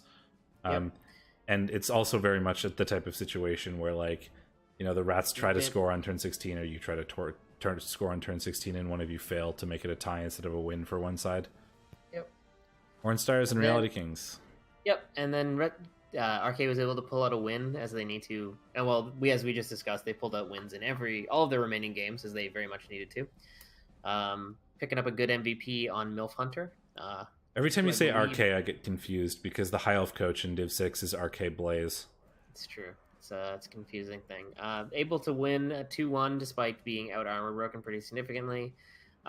Both sides doing a good amount of punching. The Chaos definitely getting the better side of the removals, if not the casualties. Oh no, they caused more casualties. Yeah, so the Chaos actually took more casualties, but definitely removed more of the Kislev. Captain Stabbin. putting in some work. Yeah, looks like a close game for. And a big win for the Reality Kings they too. were able to 2-1. They were able to 2-1 grind it. Having lost the week before, all the wins matter even more now. So a big win there. Sugar and Spikes left the divs, so nothing to talk about there. Nurgle pulling out a pretty surprising win, to be honest, over the Salty Chips. 2-0 for the Nurgle. Let's look at those Kaz numbers. Yeah, that'll do it. 3. Yeah, that's a depending on KO rolls, that's a pretty decent pitch player. Well, so if the Nurgle are doing this right, that was going to be like, you know, a lot of KOs sustained in the first half, and then not coming back, or like, and then you just sort of 35% on KO rolls. Yeah, so I've played games exactly like this as Nurgle, where basically you get a reasonable player advantage in the first half, and like score on offense, kind of thing, and then you go on your defensive half and they don't have enough players, and you can just sort of force them to turn over, and then you sit in the end zone for 5 turns while they just run away. Yep. It can happen as Nurgle, and if you get enough KOs and they can't do anything about it, you will very often see Nurgle games be 2-0 for that exact reason, where they just don't have enough players to stop you, because you can remove them well enough to sit in the end zone and do nothing for a few turns. Yep. And then Stump Force and All Bark No Bite. David pulling out a win against the Dwarves. Tough matchup for sure. Yeah. Not doing a lot of blocking, but doing enough grabbing the ball and running away to 2-1 grind this probably. Probably not going to steal the ball very reliably from Dwarves. They have sure hands. They have usually block on their ball carrier and guard on the corners. It makes cage diving with leap pretty scary. So it is a shame they both can't qualify to the Euros. Yeah. I think they both deserve it, but for sure. Turns out only one spot. 6 KOs, but three failures and 5 successes on those returning is, you know, about average. Well, it's a little bit above. The numbers. But we're not doing the numbers. I'm gonna die. I have to get up so early tomorrow morning. I'm just saying that one. That's why, presumably, why they did well against the Dwarves is that able to keep enough players on the pitch. Yeah, it's a big deal in that matchup. Mordheim Crypt Horrors and the Bash and Lizzies. Lizards 2-1 over Undead. Unless the Undead are a ludicrous team, you kind of just favor the Lizards in general in this sort of matchup. They're going to outblock you, and they certainly did, and out-removed the hell out of the Undead. So that's basically the game in a nutshell. 4 casualties, 5 KOs, and a death. Probably a bit of a dicing there. That's about average. 8 removals on 16 breaks is, with some mighty blow, is perfectly normal. Undead can suffer, especially if they don't have the super developed mummies to kind of like act as pillars to hold back the lizards, because the lizards players are just so much more valuable and able to stand their ground so much better. So yeah, Undead are gonna have a really hard time against lizards, sort of in general. Like, just the so much strength means that your mummies are way less useful than they normally would be. Yep, unless you can get some good removals and like good fouls early on. And it's hard to do that against lizards, it turns out. Armor 9 is a thing when you don't have claw. And yeah, sure, you can foul, but that involves, you know, knocking the lizards over in a circle around one of the lizards, because you need to get all. You basically need to rely on LOS fouls. Yeah, that's where you're pretty much going to get it done. One Punch Ogre loses 1-0 to Crypt Lords 2. Sort of unsurprisingly, the Ogres just never had the ball. The Undead never had the ball either, or the Necro never had the ball either. Well, they had it 25% of the time. That's like a good amount. But that's still like 60 or 70% of the game where the ball was just on the floor. Yep. Well, the Ogres were beating the hell out of actually, both sides are beating the hell out of each other. 7 removals sustained for the Ogres, 8 were sustained for the Necro. It's a weird game. Kicked the crap out of each other. 30 blocks, 31 blocks. But 5 KOs, 3 casualties, and 4 KOs and 3 casualties. Fouls. Yeah, I mean, a lot of it from the Necro was either fouls, or. I don't understand this game. The ball on the floor for the vast majority of the time, but only 30 blocks on both sides, and then just a 1-0 win. Failed at each other pretty aggressively. I think it's 2 teams failing at each other, but one of them failed less badly because they weren't ogres. Yep. And then if we go to the teams, which is where we are next. Shall we leaderboard real? Well, I guess. There's that's fair. So things to note that Reality Kings did beat the Crypt Lords this week, and the Hornstars tied All Bark and No Bite. There is only one playoff spot in this division, and it is entirely down to Reality Kings and Rats Against Teen Stars. Because of those losses, or the loss and the tie, things got a little weirder than we expected them to be. They were dead even and now because of the loss and the tie, Superfed was like what, one or a couple behind Ratzigan's Teen Stars, and then he has won his last game, which puts him at 10-1-2 and 31 points with a touchdown differential of 21. And the Skaven are currently at 30 points with 9-3-0 and a touchdown differential of 19.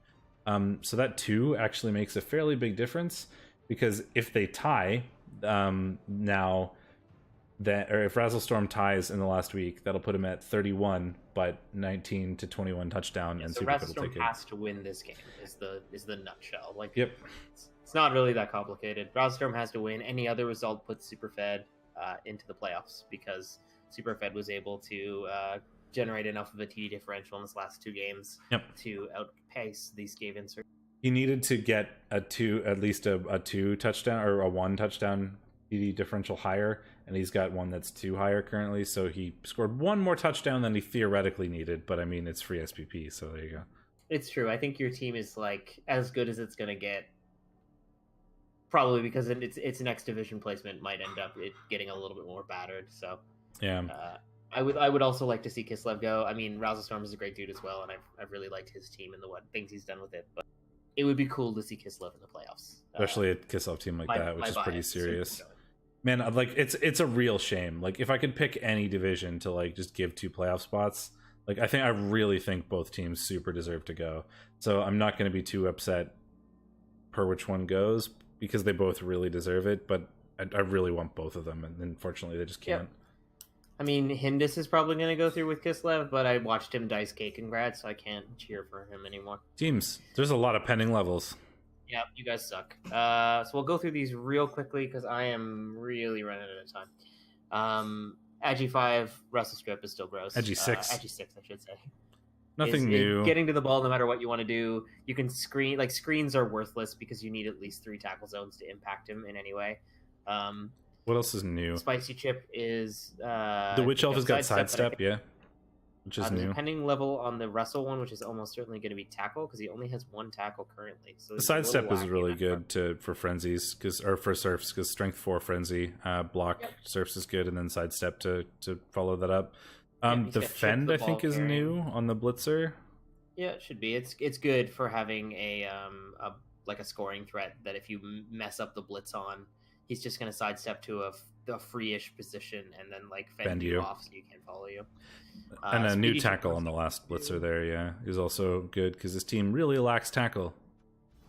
Speedy Chip number 4 is probably going to pick up tackle as well. I mean, Mighty Blow probably doesn't want anything else, but yeah, a good team overall. Got some really good levels, got some really interesting players. Still lacks guard. I think that's its biggest weakness, is that it hasn't picked up like a guard lino or a guard blitzer, which I think Dark Elves really need. But yeah, totally solid. Old World Wardens and Tetsuya, 15-man undead team, pending level and a ghoul, probably just wrestle, I think. Yeah, you want to wrestle. Mr. Skeletal still exists, which makes me sad or happy, depending on what mood I'm in, whether it's memes or tryharding. Anything new lying around? The Mighty Blow on the white, I think, is pretty new. So we now have Agi as an option for like receiving or throwing, but he's also guard, tackle, Mighty Blow. Very versatile piece.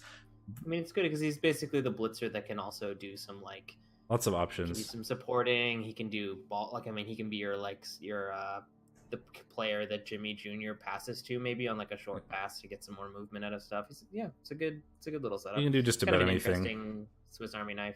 Yeah. Sir Greenwood, pretty standard, just guard. Normally you see killer whites on Undead more than support whites, but this does mean he does have 4 nice solid guard pieces, so not too bad at all. Turns out 4 guard is pretty good. I played an Undead team in the World Cup qualifiers that was just guard spam, and it worked out really well. Yep, it's sensible for sure. And then you've got kind of a standard complement of ghouls. The Agi up is certainly nice, and then a whole fuckload of zombies. Yep. A lean and pretty mean undead team, to be honest. And then Squeaky Blinders, in the most unfortunate levels ever, we have Arthur Colby with Mighty Blow tackle piling on guard, and then Thomas Colby with claw. You just I'm man, happy to have it, certainly, but yeah. If you could just switch those around a little bit, that would be so nice. Just switch that guard for that claw, and then this team is amazing. That's super annoying. But you'll take guard, you'll take the claw where you can get it. It just means that you're also going to build him as mighty blow tackle, and and that's probably why Arthur took guard, is because he's going to be the guard one now. Thomas Colby, because you're going to need to be blitzing with Arthur Colby most of the time, because the mighty blow piling on is just so much better for removing than yeah, you're going to get that level, and you're sort of just going to transition Arthur Colby into being the support one, even though he has it. You'll probably look to recycle him at some point, and Thomas Colby will be punching stuff. I think you keep him around until he dies. Like, he still does work. But yeah. Really, it's going to be another really 2 or 3 sacker levels before you even bother, because Colby needs or Thomas needs a lot of levels. But yeah, Yes. Bunch of gutter runners, two sacker options as is per usual. Both are wrestle, strip 2 heads. One of them also has tackle added in. Really, really good. Dauntless and horns are probably, or horns if you get doubles. Dauntless is a good option there. I don't even really need it, honestly. It's like a 95% on red die, even with a reroll. Anything but a skull takes the. I mean, it's good for this cases where it's not, where strip isn't doing anything, certainly. Yeah, and that's all that matters at this point. Like, what else is he gonna take? You might as well take the situation. You might as well make it ever so slightly better in the situations where strip doesn't do things, because there's no other levels that matter unless you get doubles. And then you can take horns or something. The only thing he's really missing is a 1-turner, but other than that, really solid rat team. Can't always have one of those, unfortunately. Yeah, a lot of good stuff. Guard on a line rat, kick on a line rat, Raj line rat, just to keep that like ablative armor piece around. I don't like the Raj line rat. Dodge is a double. That's 100k line rat. It's so bloody. He's gonna be he's gonna be on the field for a lot longer than most other line rats, which kind of gets rid of. Cost as much as 2 though. No way. Yeah, but it turns out you can't field 12 players. You can only field 11 players. Yeah, but you don't care if your line rats are more valuable. I mean, no. Like, I know. I think it's fine. Like, the biggest way Skaven lose are by not having players to put on the pitch, and so not being able to protect players. And he's just not going to go off nearly as often. And it turns out having more line rats only helps you replace dead ones. It doesn't help you like keep 11 players on the pitch now, and that's what he does. We can agree to disagree. I think it's fine. He's gonna level soon, and I would not want to level 3 line rat though, to be fair. So he would probably, I would try really hard not to get SPP on him and then fire him once he gains 1 more. And then we have Horn Stars, Minimo, whatever. Chaos, very killy chaos. Well, a lot more guardy now. Yeah, last time we talked about this team, we were basically like, you need some guard, and he took that to heart with 3 guard showing up suddenly. So that makes a huge difference, having 4 guard now, and also 4 Claw Mighty Blow block guard players is pretty silly. Finally has Claw too, so he's got a Claw Palm, which is nice. This is a kill chaos team if I've ever seen one. That's 5 Claw Mighty Blow players. You're going to go up, and the 4 guard, well, not generally enough. You probably want like 1 more at minimum. Yeah, I think you want 2 more guard beastmen. So like he's really gotta step up his beastman game, which is a weird thing it's a weird chaos problem for chaos to have. Like chaos normally have the opposite problem where the beastmen level pretty easily, but those chaos warriors are slow. So yeah, he's got a good foundation now. He needs like a couple of support beastmen. Might want to pick up a dirty player beastman. His bench is 1, 2, 3, 4, 5, 6, 7, 8, 9, 10, 11, 12. He wants probably 1 more bench. Not now because he's got so many rookies, but eventually he should look to get more. I'd want minimum of 1 more guard. Potential, like go guard first on Jimmy Shagswell. He's probably not going to see level 3, but it's not terrible. No, I would like a minimum of 1 more guard, but probably 2 guard beastmen would be ideal. And then this team looks great. And even without guard in the matchups that guard is going to matter a lot more in, you're probably just going to remove players with 5 Claw Mighty Blow, and then removing players is kind of as good. So like this team, like 2 weeks ago when we looked at this, I would have been like, sure, I'll play that chaos team. Now I wouldn't want to play it. This chaos team has fully hit the scary chaos team wall, and they will do really, really well next season, I think. Rats Against Teen Stars, currently your potential favorite to go to playoffs as long as they don't lose the next game, which they very well may, because they're missing 2 gunner runners, which is a big deal. No, they still got 2 Claw Mighty Blow, and they still got 2 gutters. That's really all you need. But yeah, it's not It's not a done deal, should I say? They're missing their best gutter runner, Agi 5 Leap 1. They still will have their amazing sacker though, and they're playing lizards who are notoriously weak to this sort of piece. So. Yeah, that's the like. There are, fortunately for Superfed, there are 2 gutter runners, MNG'd. Unfortunately, it's the 2 gutter runners that matter the least against lizards, I think. The Agi 5 Leap is super important because you just can't keep it down, and the lizards don't have tackle to really punish it. The biggest one is that strip ball one, though. If he wasn't around, like, suddenly this becomes super even. I'm thinking of different lizards. These lizards totally have tackle. They do, yeah. If it was like, if that strip ball one was out, suddenly this becomes a way more lizard possible. But with that strip ball, it's really, really scary for lizards, especially since we have the Claw Mighty Blow horns player. There's 2 Claw Mighty Blow to deal with some Saurus. It's a really good rat team, certainly. What else? Is there anything new? Because that's what we're sort of talking about here. I think the tackle is new on the lineman. We've got a pending level on a line rat, which is probably just dirty player or kick. And I don't think there's anything else new lying around on the rats. I think you take kick versus lizards. You really want deep kicks to kind of like force a split. And then you can use your line rats and gutters to tie up the Saurus. I mean, yeah, like for this game. It's certainly good having the gutter runners out. I'm not going to argue that point. Diving tackle is really good against skinks. What I'm saying is the most important one, in my opinion, is the one that's still here.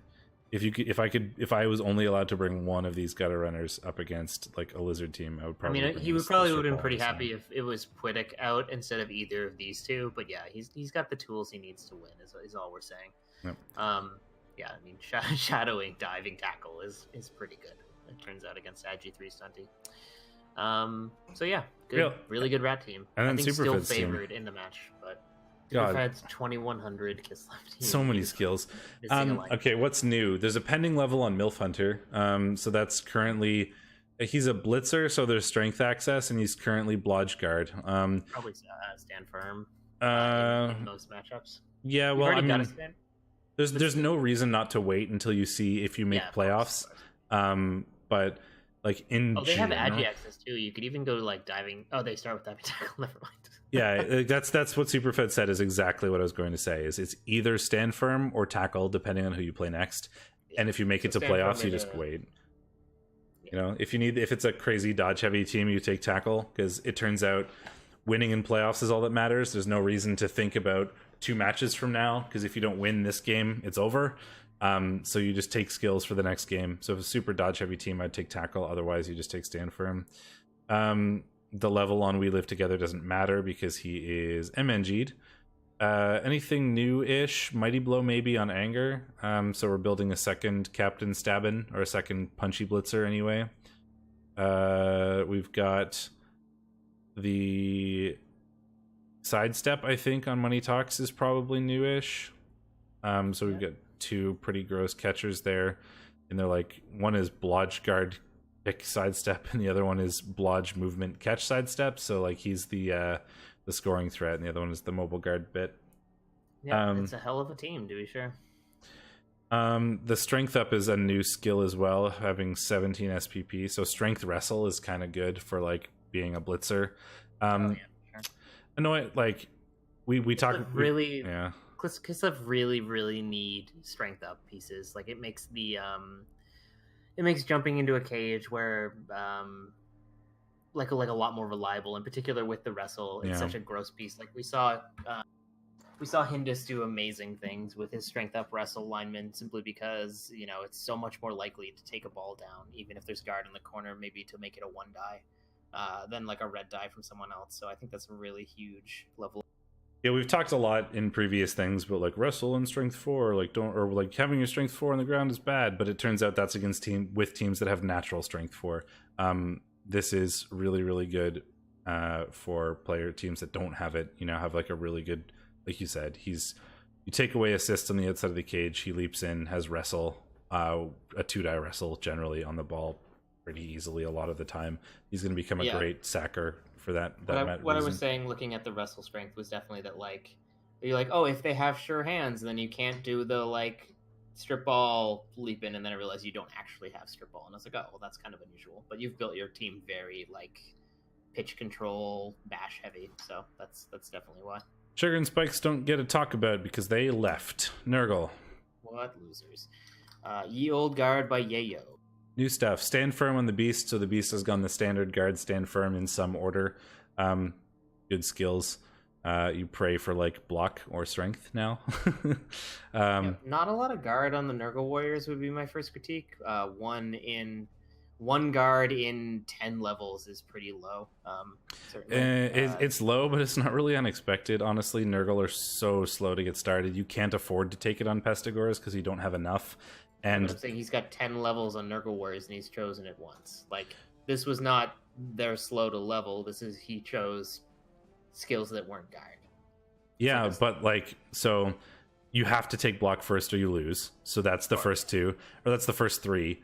Generally, I like taking Mighty Blow first on one of them just because you need some way of removing players or you can't win as Nurgle. So that's 4. And then you really want to take block next, which is 5.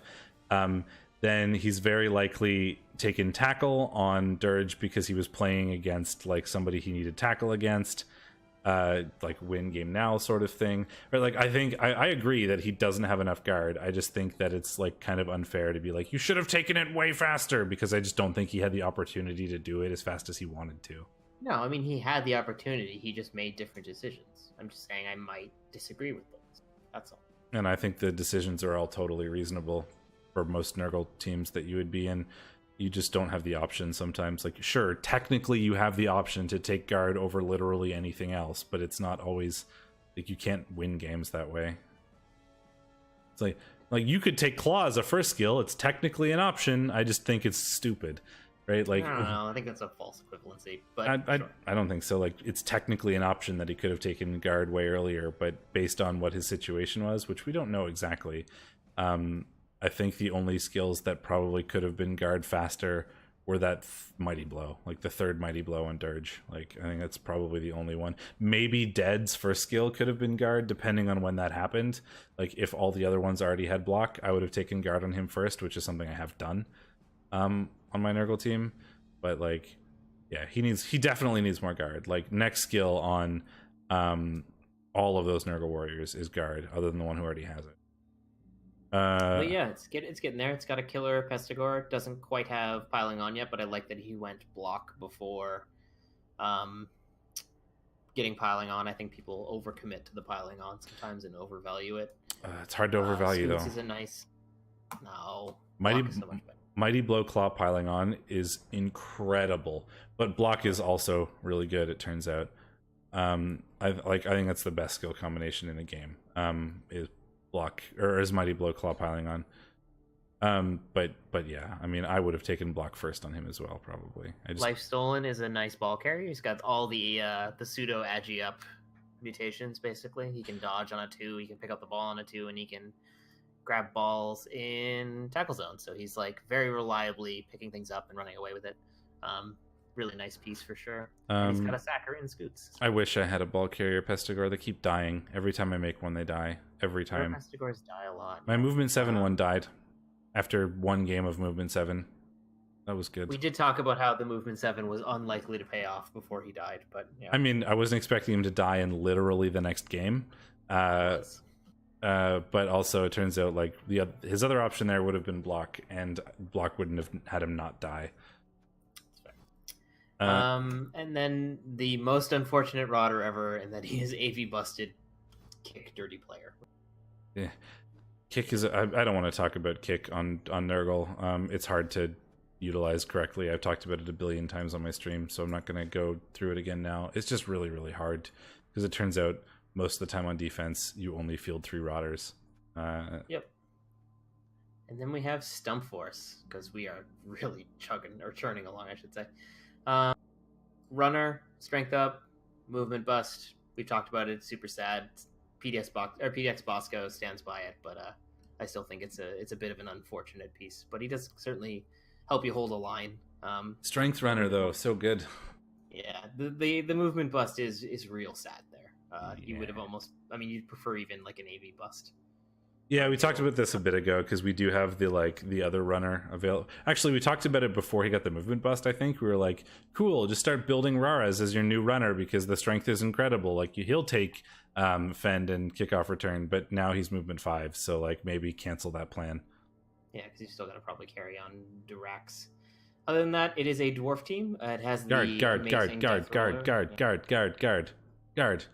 Dwarves. So Yeah, anything more guard than Mighty Blow, but not by much. A couple Mighty Blows are probably new on those Longbeards, but that's not unexpected. I mean, they're going to take guard, then they're going to take Mighty Blow. Those are Longbeards. The strength, I don't think is new. I think we talked about that before. It's definitely been around for a while. So yeah, not a lot to talk about. Pretty standard dwarf team. That Death Roller is awesome. He probably needs another bench. He's only sitting at he's at 0 bench once the Death Roller is gone. Even with his stadium, it's going to happen sometime. So I think picking up another Longbeard here makes a lot. Yep. Yeah, like I was going to say that too, David, is that like movement 5 keeps up with all the other dwarves still.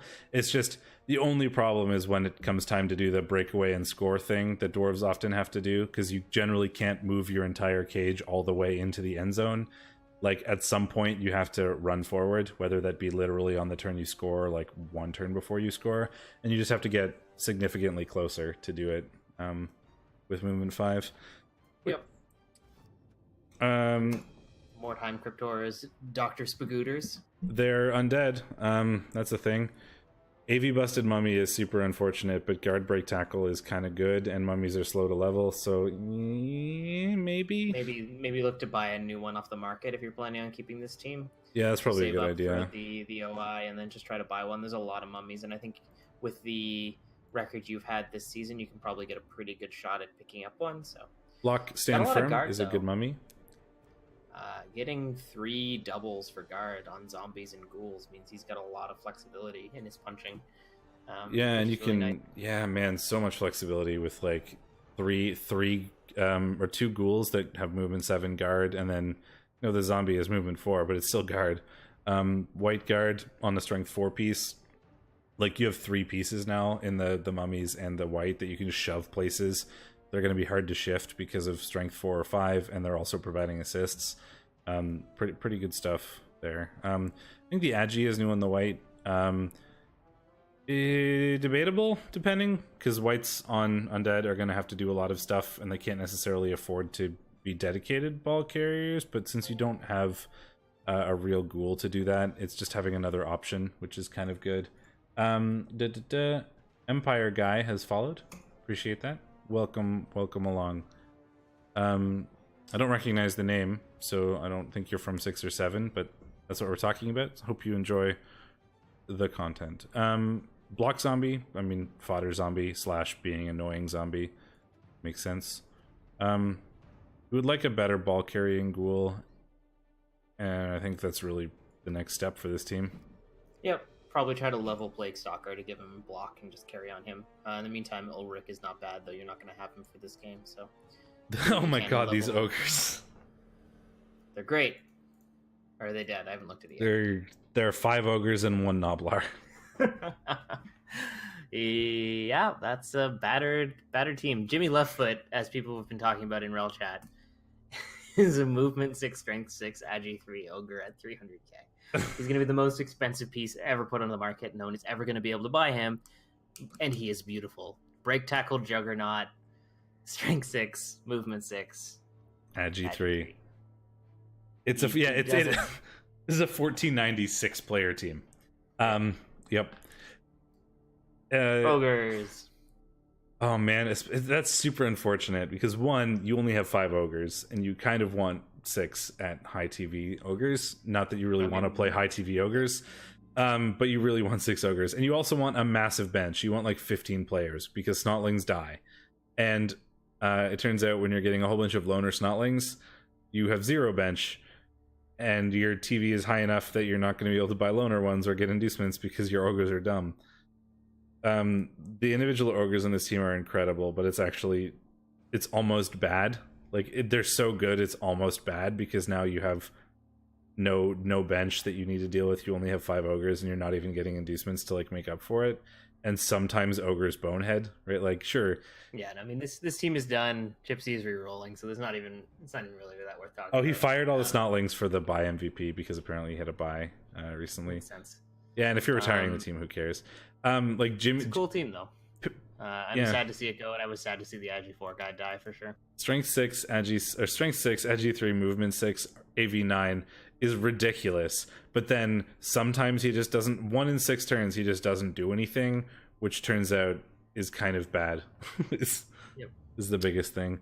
Murder Ogre, couple Murder Ogres, and might have also left one. The div.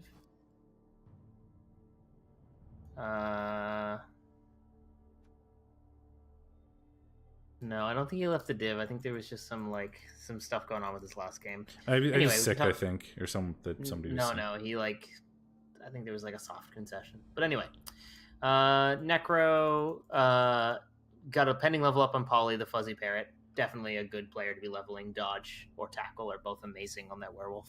Agi 4, yeah. I mean, ooh, that's rough. It's a hard choice. Yeah. I mean, you can whichever one you don't take, you just take the other one next, I guess, because you really want both of those things. If it wasn't for the Agi, I would just say Tackle, but because Agi, maybe Dodge is a better option. Both are totally defendable. Lost a white in his last game against Superfed. Other than that, pretty solid. Still has a really totally good team. He's lacking some development on the Flesh Golems. They're really close to picking up guard, but other than that, Flesh Golem tax.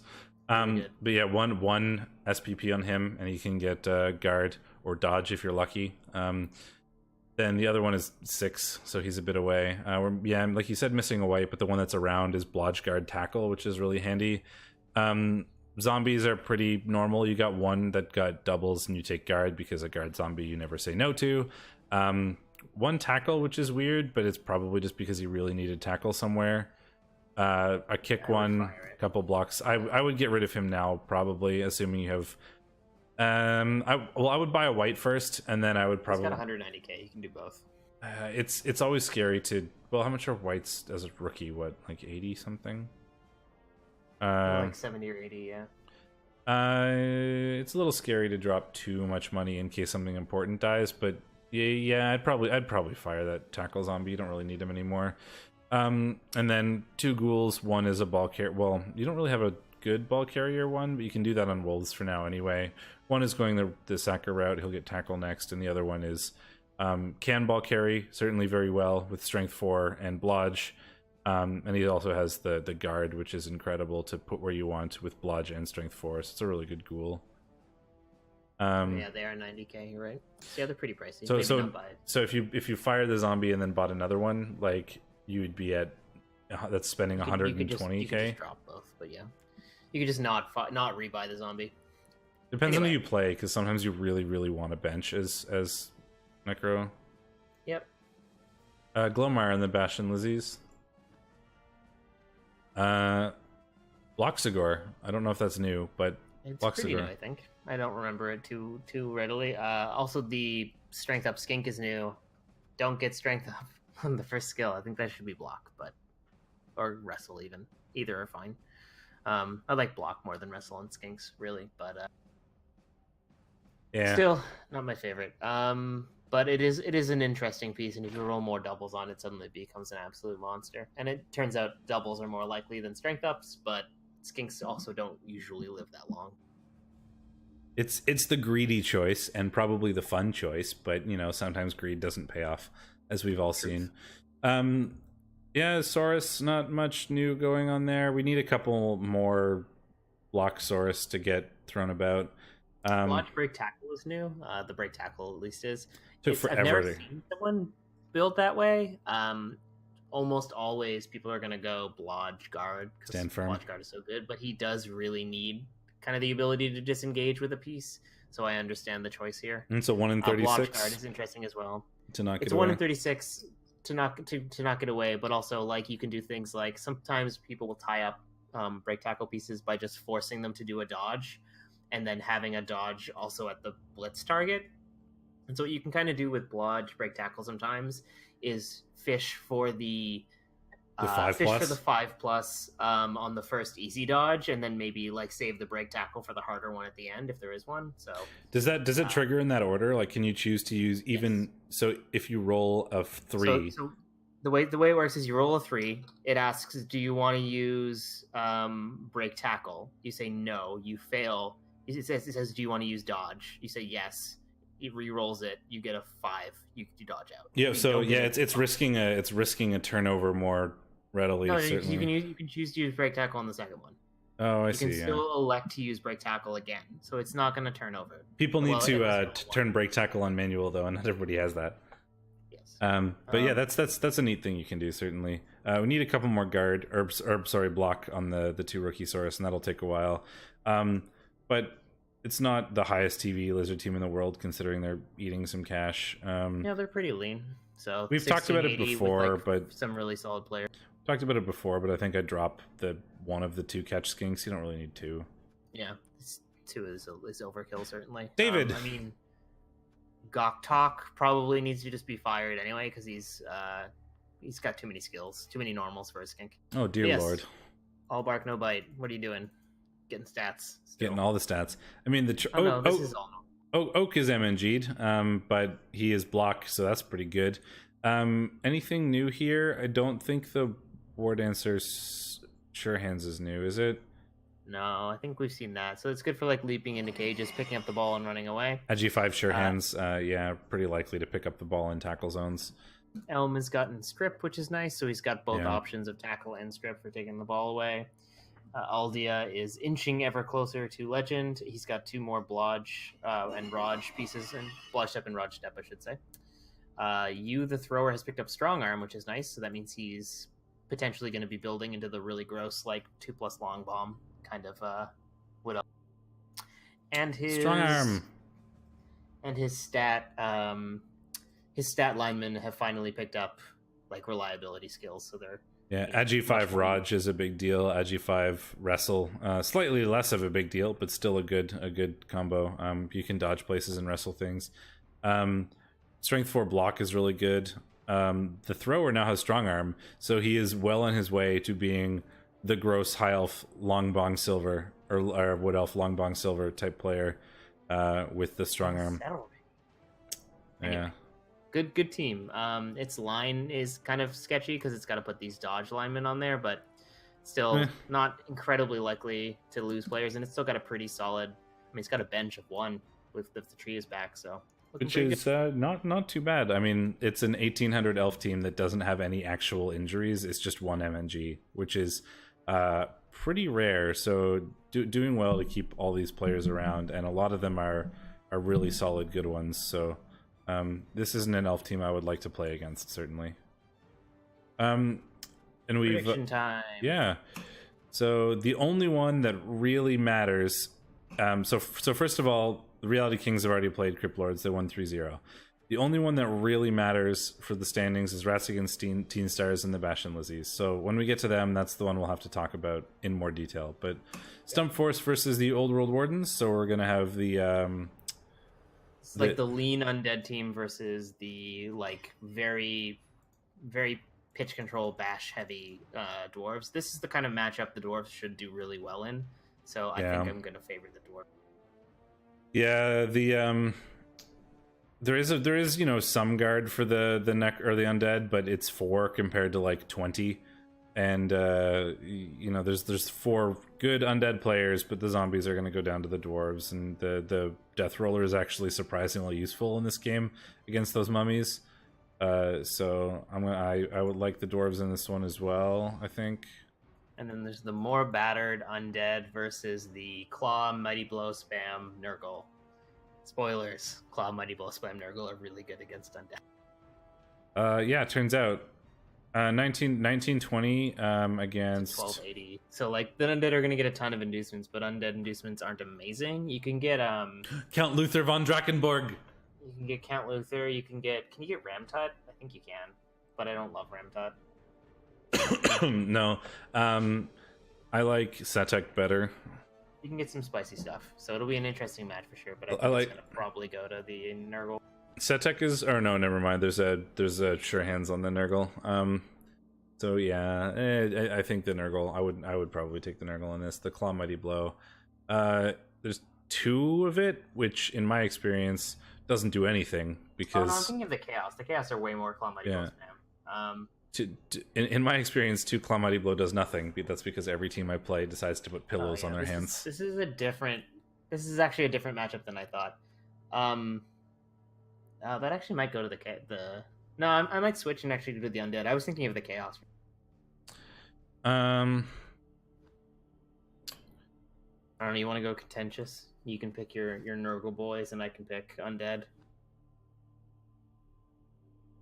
Interestingly enough, well, I don't know. Interestingly enough, the guard discussion we had before is going to bite the Nurgle a little bit here. I think the Undead just outguarding them is going to be a big problem. Yeah, while being still pretty. Oh, right. And I'm also thinking of the. Okay, no, I'm thinking of both teams. I'm thinking of the wrong team for both of them. So I need to actually figure out what Dr. Spaguto's at. He's got a bunch of. He's got a ton of guard. Guard ghouls. And there's 2 tackle for the Nurgle. One of them is Mighty Blow, which is a pretty big deal, and the other one is Wrestle, which is also effective at removing the guard. Anyway, let's make a call. I've really gotta go. So. Nurgle. You pick Nurgle. I'm picking Undead. Let's make it. 1 Punch Ogre versus Sugar and Spikes. Well, Sugar and Spikes aren't there, so they get a bye week. I predict the Ogres. Win. Bash and Lizzie's versus the Rats against Team Stars. This is the one that matters. So if we're going to spend time on anything, it's this one. Yeah. Bash and Lizzie's, so are the 1730 lizards that we sort of talked about at the end there, where they have, probably 1 more skink than they really need. There's a couple good Saurus, but there's also 2 that have nothing. And we have the 1390 rats. So wait, the lizards have 11 players and the rats have 11 players, right? Or are they down some? The rats are down 2. So. 1, 2, 3, 4, 5, 7, 8, 9, 10. So the rats get 1. So 50k. Put the rats at 1440. So they're going to get 290 against the lizards. So the biggest thing there is a wizard. A wizard exists. No matter how you shake this, the rats are the favored ones here. They've got the kill advantage. Like the lizards have 2 mighty blow, and 1 tackle. Like unless they're rolling like champs, I think that the rats are gonna have problems there, or the lizards are gonna have problems there. The rats have 2 claw mighty blow. The rats have easy access to the ball at any point. Basically, like they have to worry about failing dodges, obviously, but anytime the lizards can't form up in a perfect cage, there's gonna be trouble for them. The hardest thing is 1 definitely tackle. that he doesn't have a 2-heads gutter runner, so there's no easy way for Razzlestorm to cage dive. It's always going to be at least a 5+. So if he does a legit cage dive, so he's going to have to look for opportunities to force the lizards into like a less than ideal cage. Biggest problem for the lizards is 1 tackle. Biggest problem for the rats is the things you just mentioned. I mean, this strength 3 skink is surprisingly relevant, but it turns out you don't really care when you're our dauntless tackle strip ball wrestle. Like it's a lot of TV that doesn't really accomplish much. The biggest issue is that the way you deal with keeping the ball safe is going to be like playing defensive, setting up good cages and stuff. But the only way you stop the rats from just Claw Mighty Blow blitzing a Saurus every turn is by getting in their face, like pinning them down, causing damage, isolating their players, and it's hard to do both of those things with only 6 Saurus. I think you give I don't even, if I was the lizards, I wouldn't bother trying to play like super safe defensive cage style, because it turns out it's gonna be uphill anyway as the rats. So like putting guard in the corner makes no difference. And they don't even. But you need something on the corner, right? And even if it is uphill, they're going to strip it anyway, because you have no sure hands or block on anything that is going to be carrying the ball. Like the rats can just remove the ball from you whenever they want. Like I think it's more important that you try to deal with those the gutter or the storm vermin rather than. Like if you have to make the choice between not getting murdered by storm vermin and protecting the ball, I would go with not getting murdered by storm vermin, because the skinks are at least fast enough to catch up with the rats, and they can, strength 2 on strength 2, they could potentially blitz and get the ball back, right? Like there might be a very lot of rat steal ball from skink, skink steal ball from rat, rat steal ball from skink, skink steal ball from rat. like back and forth and back and forth, and while that's happening, it means that the storm vermin aren't claw palming your lizards to death. How are, in what conceivable universe are the lizards getting the ball back from the rats? Gutter runners are also movement 9. Lizards are movement 8. The gutter runners. What is this skink gonna do to a gutter runner? It's bludge step. There's only one that is bludge step. The other one is also wrestle. The one that's gonna have the ball is bludge step. Depends on where it is, right? It's literally one player. Sure, but like that's what it's always going to be. Like, I mean, that's how rats work, right? Like they pop the ball free, and then the blodge one comes down and picks it up and runs to space. So like, if the rats are ever in a position where they can keep the lizards from like counter blitzing with the tackle piece, there's a good chance they hold onto that ball. Like the lizards can't really do anything to get the. Yeah, I mean, I don't know. I mean, I have played this matchup a lot. I can tell you that is exactly how it goes down.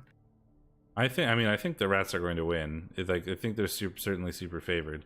But what my point is that I don't think, as the lizards, if you want to win, you can afford to be incredibly defensive on the ball, because the rats are going to take it anyway. Yeah, you have to like keep your ball safe as you can with like.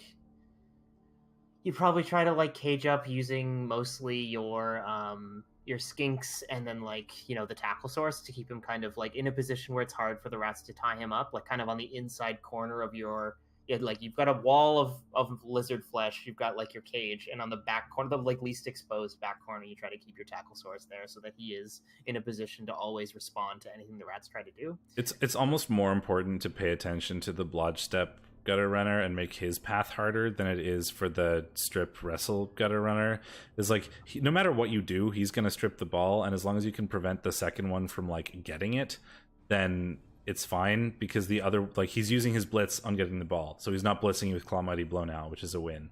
And as long as you can keep the other gutter runner somewhere where he can't get the ball and run to space, then you're actually in really good shape. Like, so I think he is the more important piece to deal with. Like, the ball's going to be on the floor like 80% of this game, is if you can deal with that gutter runner, and it'll be that's probably your best chance at this. But I give it to the rats. Yeah, you've got to make sure you keep it as a 5+, because that's the hardest part of it for sure. So yeah, I agree, rats. But that's how I think you win as lizards there. It's not easy, but you know, there's a shot. We have Salty Chips and the Squeaky Blinders, a different rat team, and Angry's like ludicrous Dark Elves. Are they still lacking tackle? No, they've got it now. I'll be right back. Sorry. I mean, I do talk like the rats are going to survive for a while, because there's only one tackle on the lizards, and there's only 2 Mighty Blow, and one of them is on a Croxagore who's never going to do anything. And the one other Mighty Blow is on the tackle, which you probably want to keep close to your cage. A, to keep him alive, and B, to make the dodge not rerollable when he tries to cage dive.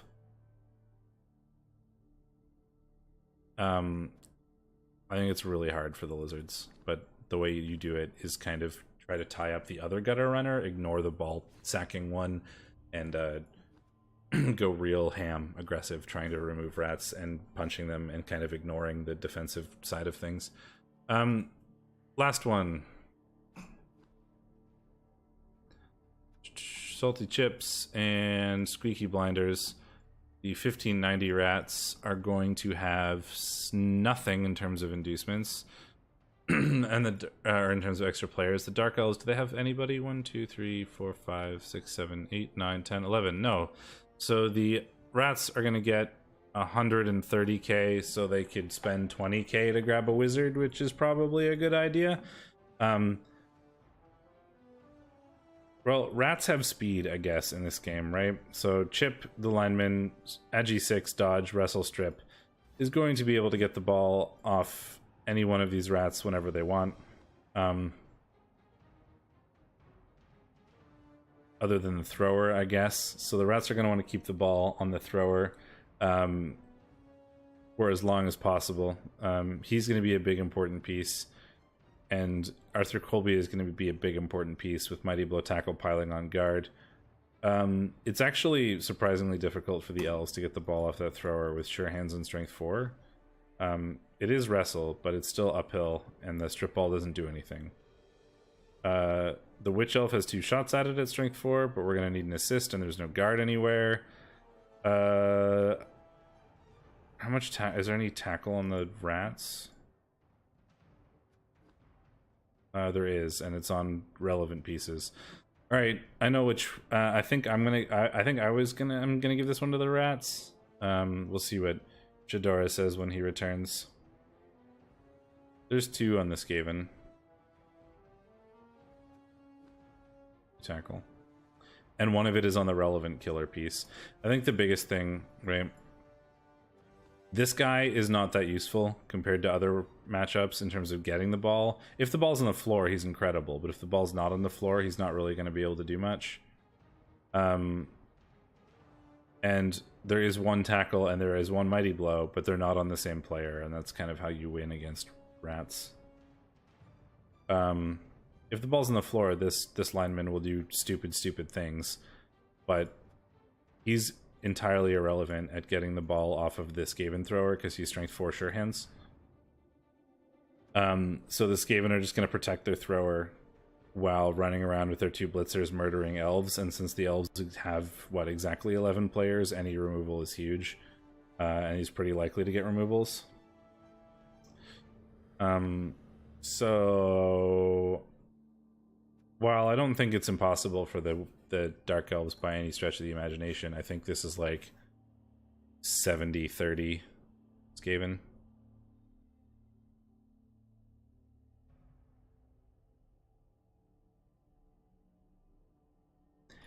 And it turns out the result doesn't matter too much. 4-3-5 and 6-2-4, where the top 2 are Kislev and Skaven currently. So these are the only matches that matter. I've picked a team. You pick one. For the rats and Dark Elves.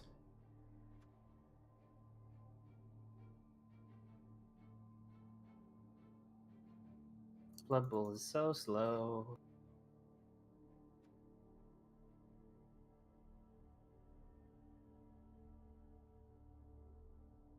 Yeah, the Agi 6 is kind of weird.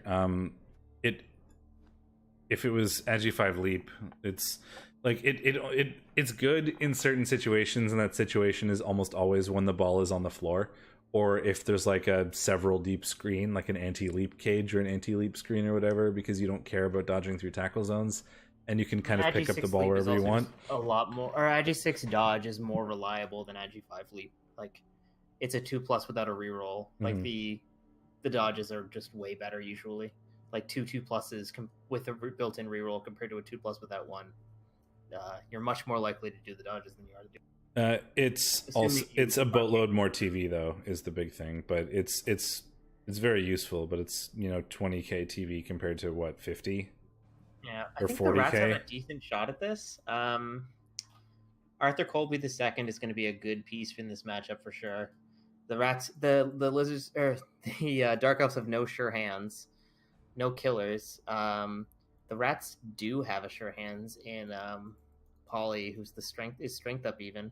Strength. That's what I said. Is the strength 4 sure hands makes the Agi 6 sort of like cage dive player almost entirely irrelevant as long as the ball's not on the floor. What do you say here? I've already said to the stream what I predict. I think the Rats. Yeah, that's what I said too. I think it's like probably 65-35 or 70-30 rats. I think the big deal is we have a mighty blow and a tackle not on the same player on the Dark Elves, whereas the rats do have a mighty blow and a tackle on the same player, and both teams have exactly 11 players. So rats are more likely to go up people. Dark Elves are pretty valuable. The Agi 6 piece, which is a lot of TV, isn't really going to do much unless the ball's on the floor. It's going to be hard to get it off the thrower. Rats can kind of get it off the elves whenever they want to. So I predict rats. And that is that. So let's bring up the dual title screen. We will be back for the final div review in 1 week from today, presumably. It'll probably be a quick one. We might watch a match. We might just kind of like talk about everyone's season and see how talk about the playoff teams and the teams they are likely to. I think that's probably more interesting than doing a recap stream or we haven't decided exactly what we're going to do, but since there's going to be very little development between now and then, presumably. So we could just take a look at the playoff teams and then look at their likely opponents, because that's pretty known at this stage. Yeah, and we, if we want to pad it out a little bit, maybe we'll try to grab some games from players we literally haven't looked at yet, just so we can give everybody a shot at something. But that depends on what the matches look like and that kind of thing. So it'll probably be a play-by-ear thing when we come to next week. But we will be doing a thing next week to be determined exactly what it is. But I promise you it will involve specifically looking at the 3 teams that are going to playoffs, and ideally what the first week's matchups are going to be like, because after that week we will then turn it over to the sort of standard playoff coverage, which we will try to get in on. I certainly like casting games, so yeah, in particular I like casting the people we covered. So we usually, especially in the round of 64, have like a pretty good shot of calling dibs on any game we want. So, well, any game of that's like we have good dibs on. Yep, depends on when they're scheduled and that kind of thing. But we will probably be casting some in the playoffs, but every playoff game will be casted. We are 1 week away from playoffs. Get hype. I don't know if every playoff game will be cast, but a lot of every playoff game is casted. Even the like dirtily first ones? Yeah, every single playoff game is casted every season. It has been every season that I've been here. Every one of the play-ins has been casted, for that matter. Yeah, sometimes they have to be done on delays, like because there'll be silly Australian times and Crusader isn't available 99% of every day. He is a crazy man, but he can't cast everything. Available like 80% of any given day. But yeah. He is a crazy man, but he can't do everything. So sometimes they have to be on a delay, but we do sometimes cast every game. So I'm really excited for playoffs. I hope you guys are, because they are coming like next week. We will do one more review next week, depending. We don't know what the actual content is going to be. But for now, we are going to say goodbye. Thanks for hanging out with us for the last 13 weeks. Sorry, 2 of them were sort of missed weeks and we had to do doubles. But hope you liked the coverage. I hope you enjoyed it. I know I did. We'll see you one more time next week. And until then, I've been Steakmittens. And I'm Shadorra. Goodbye, friends.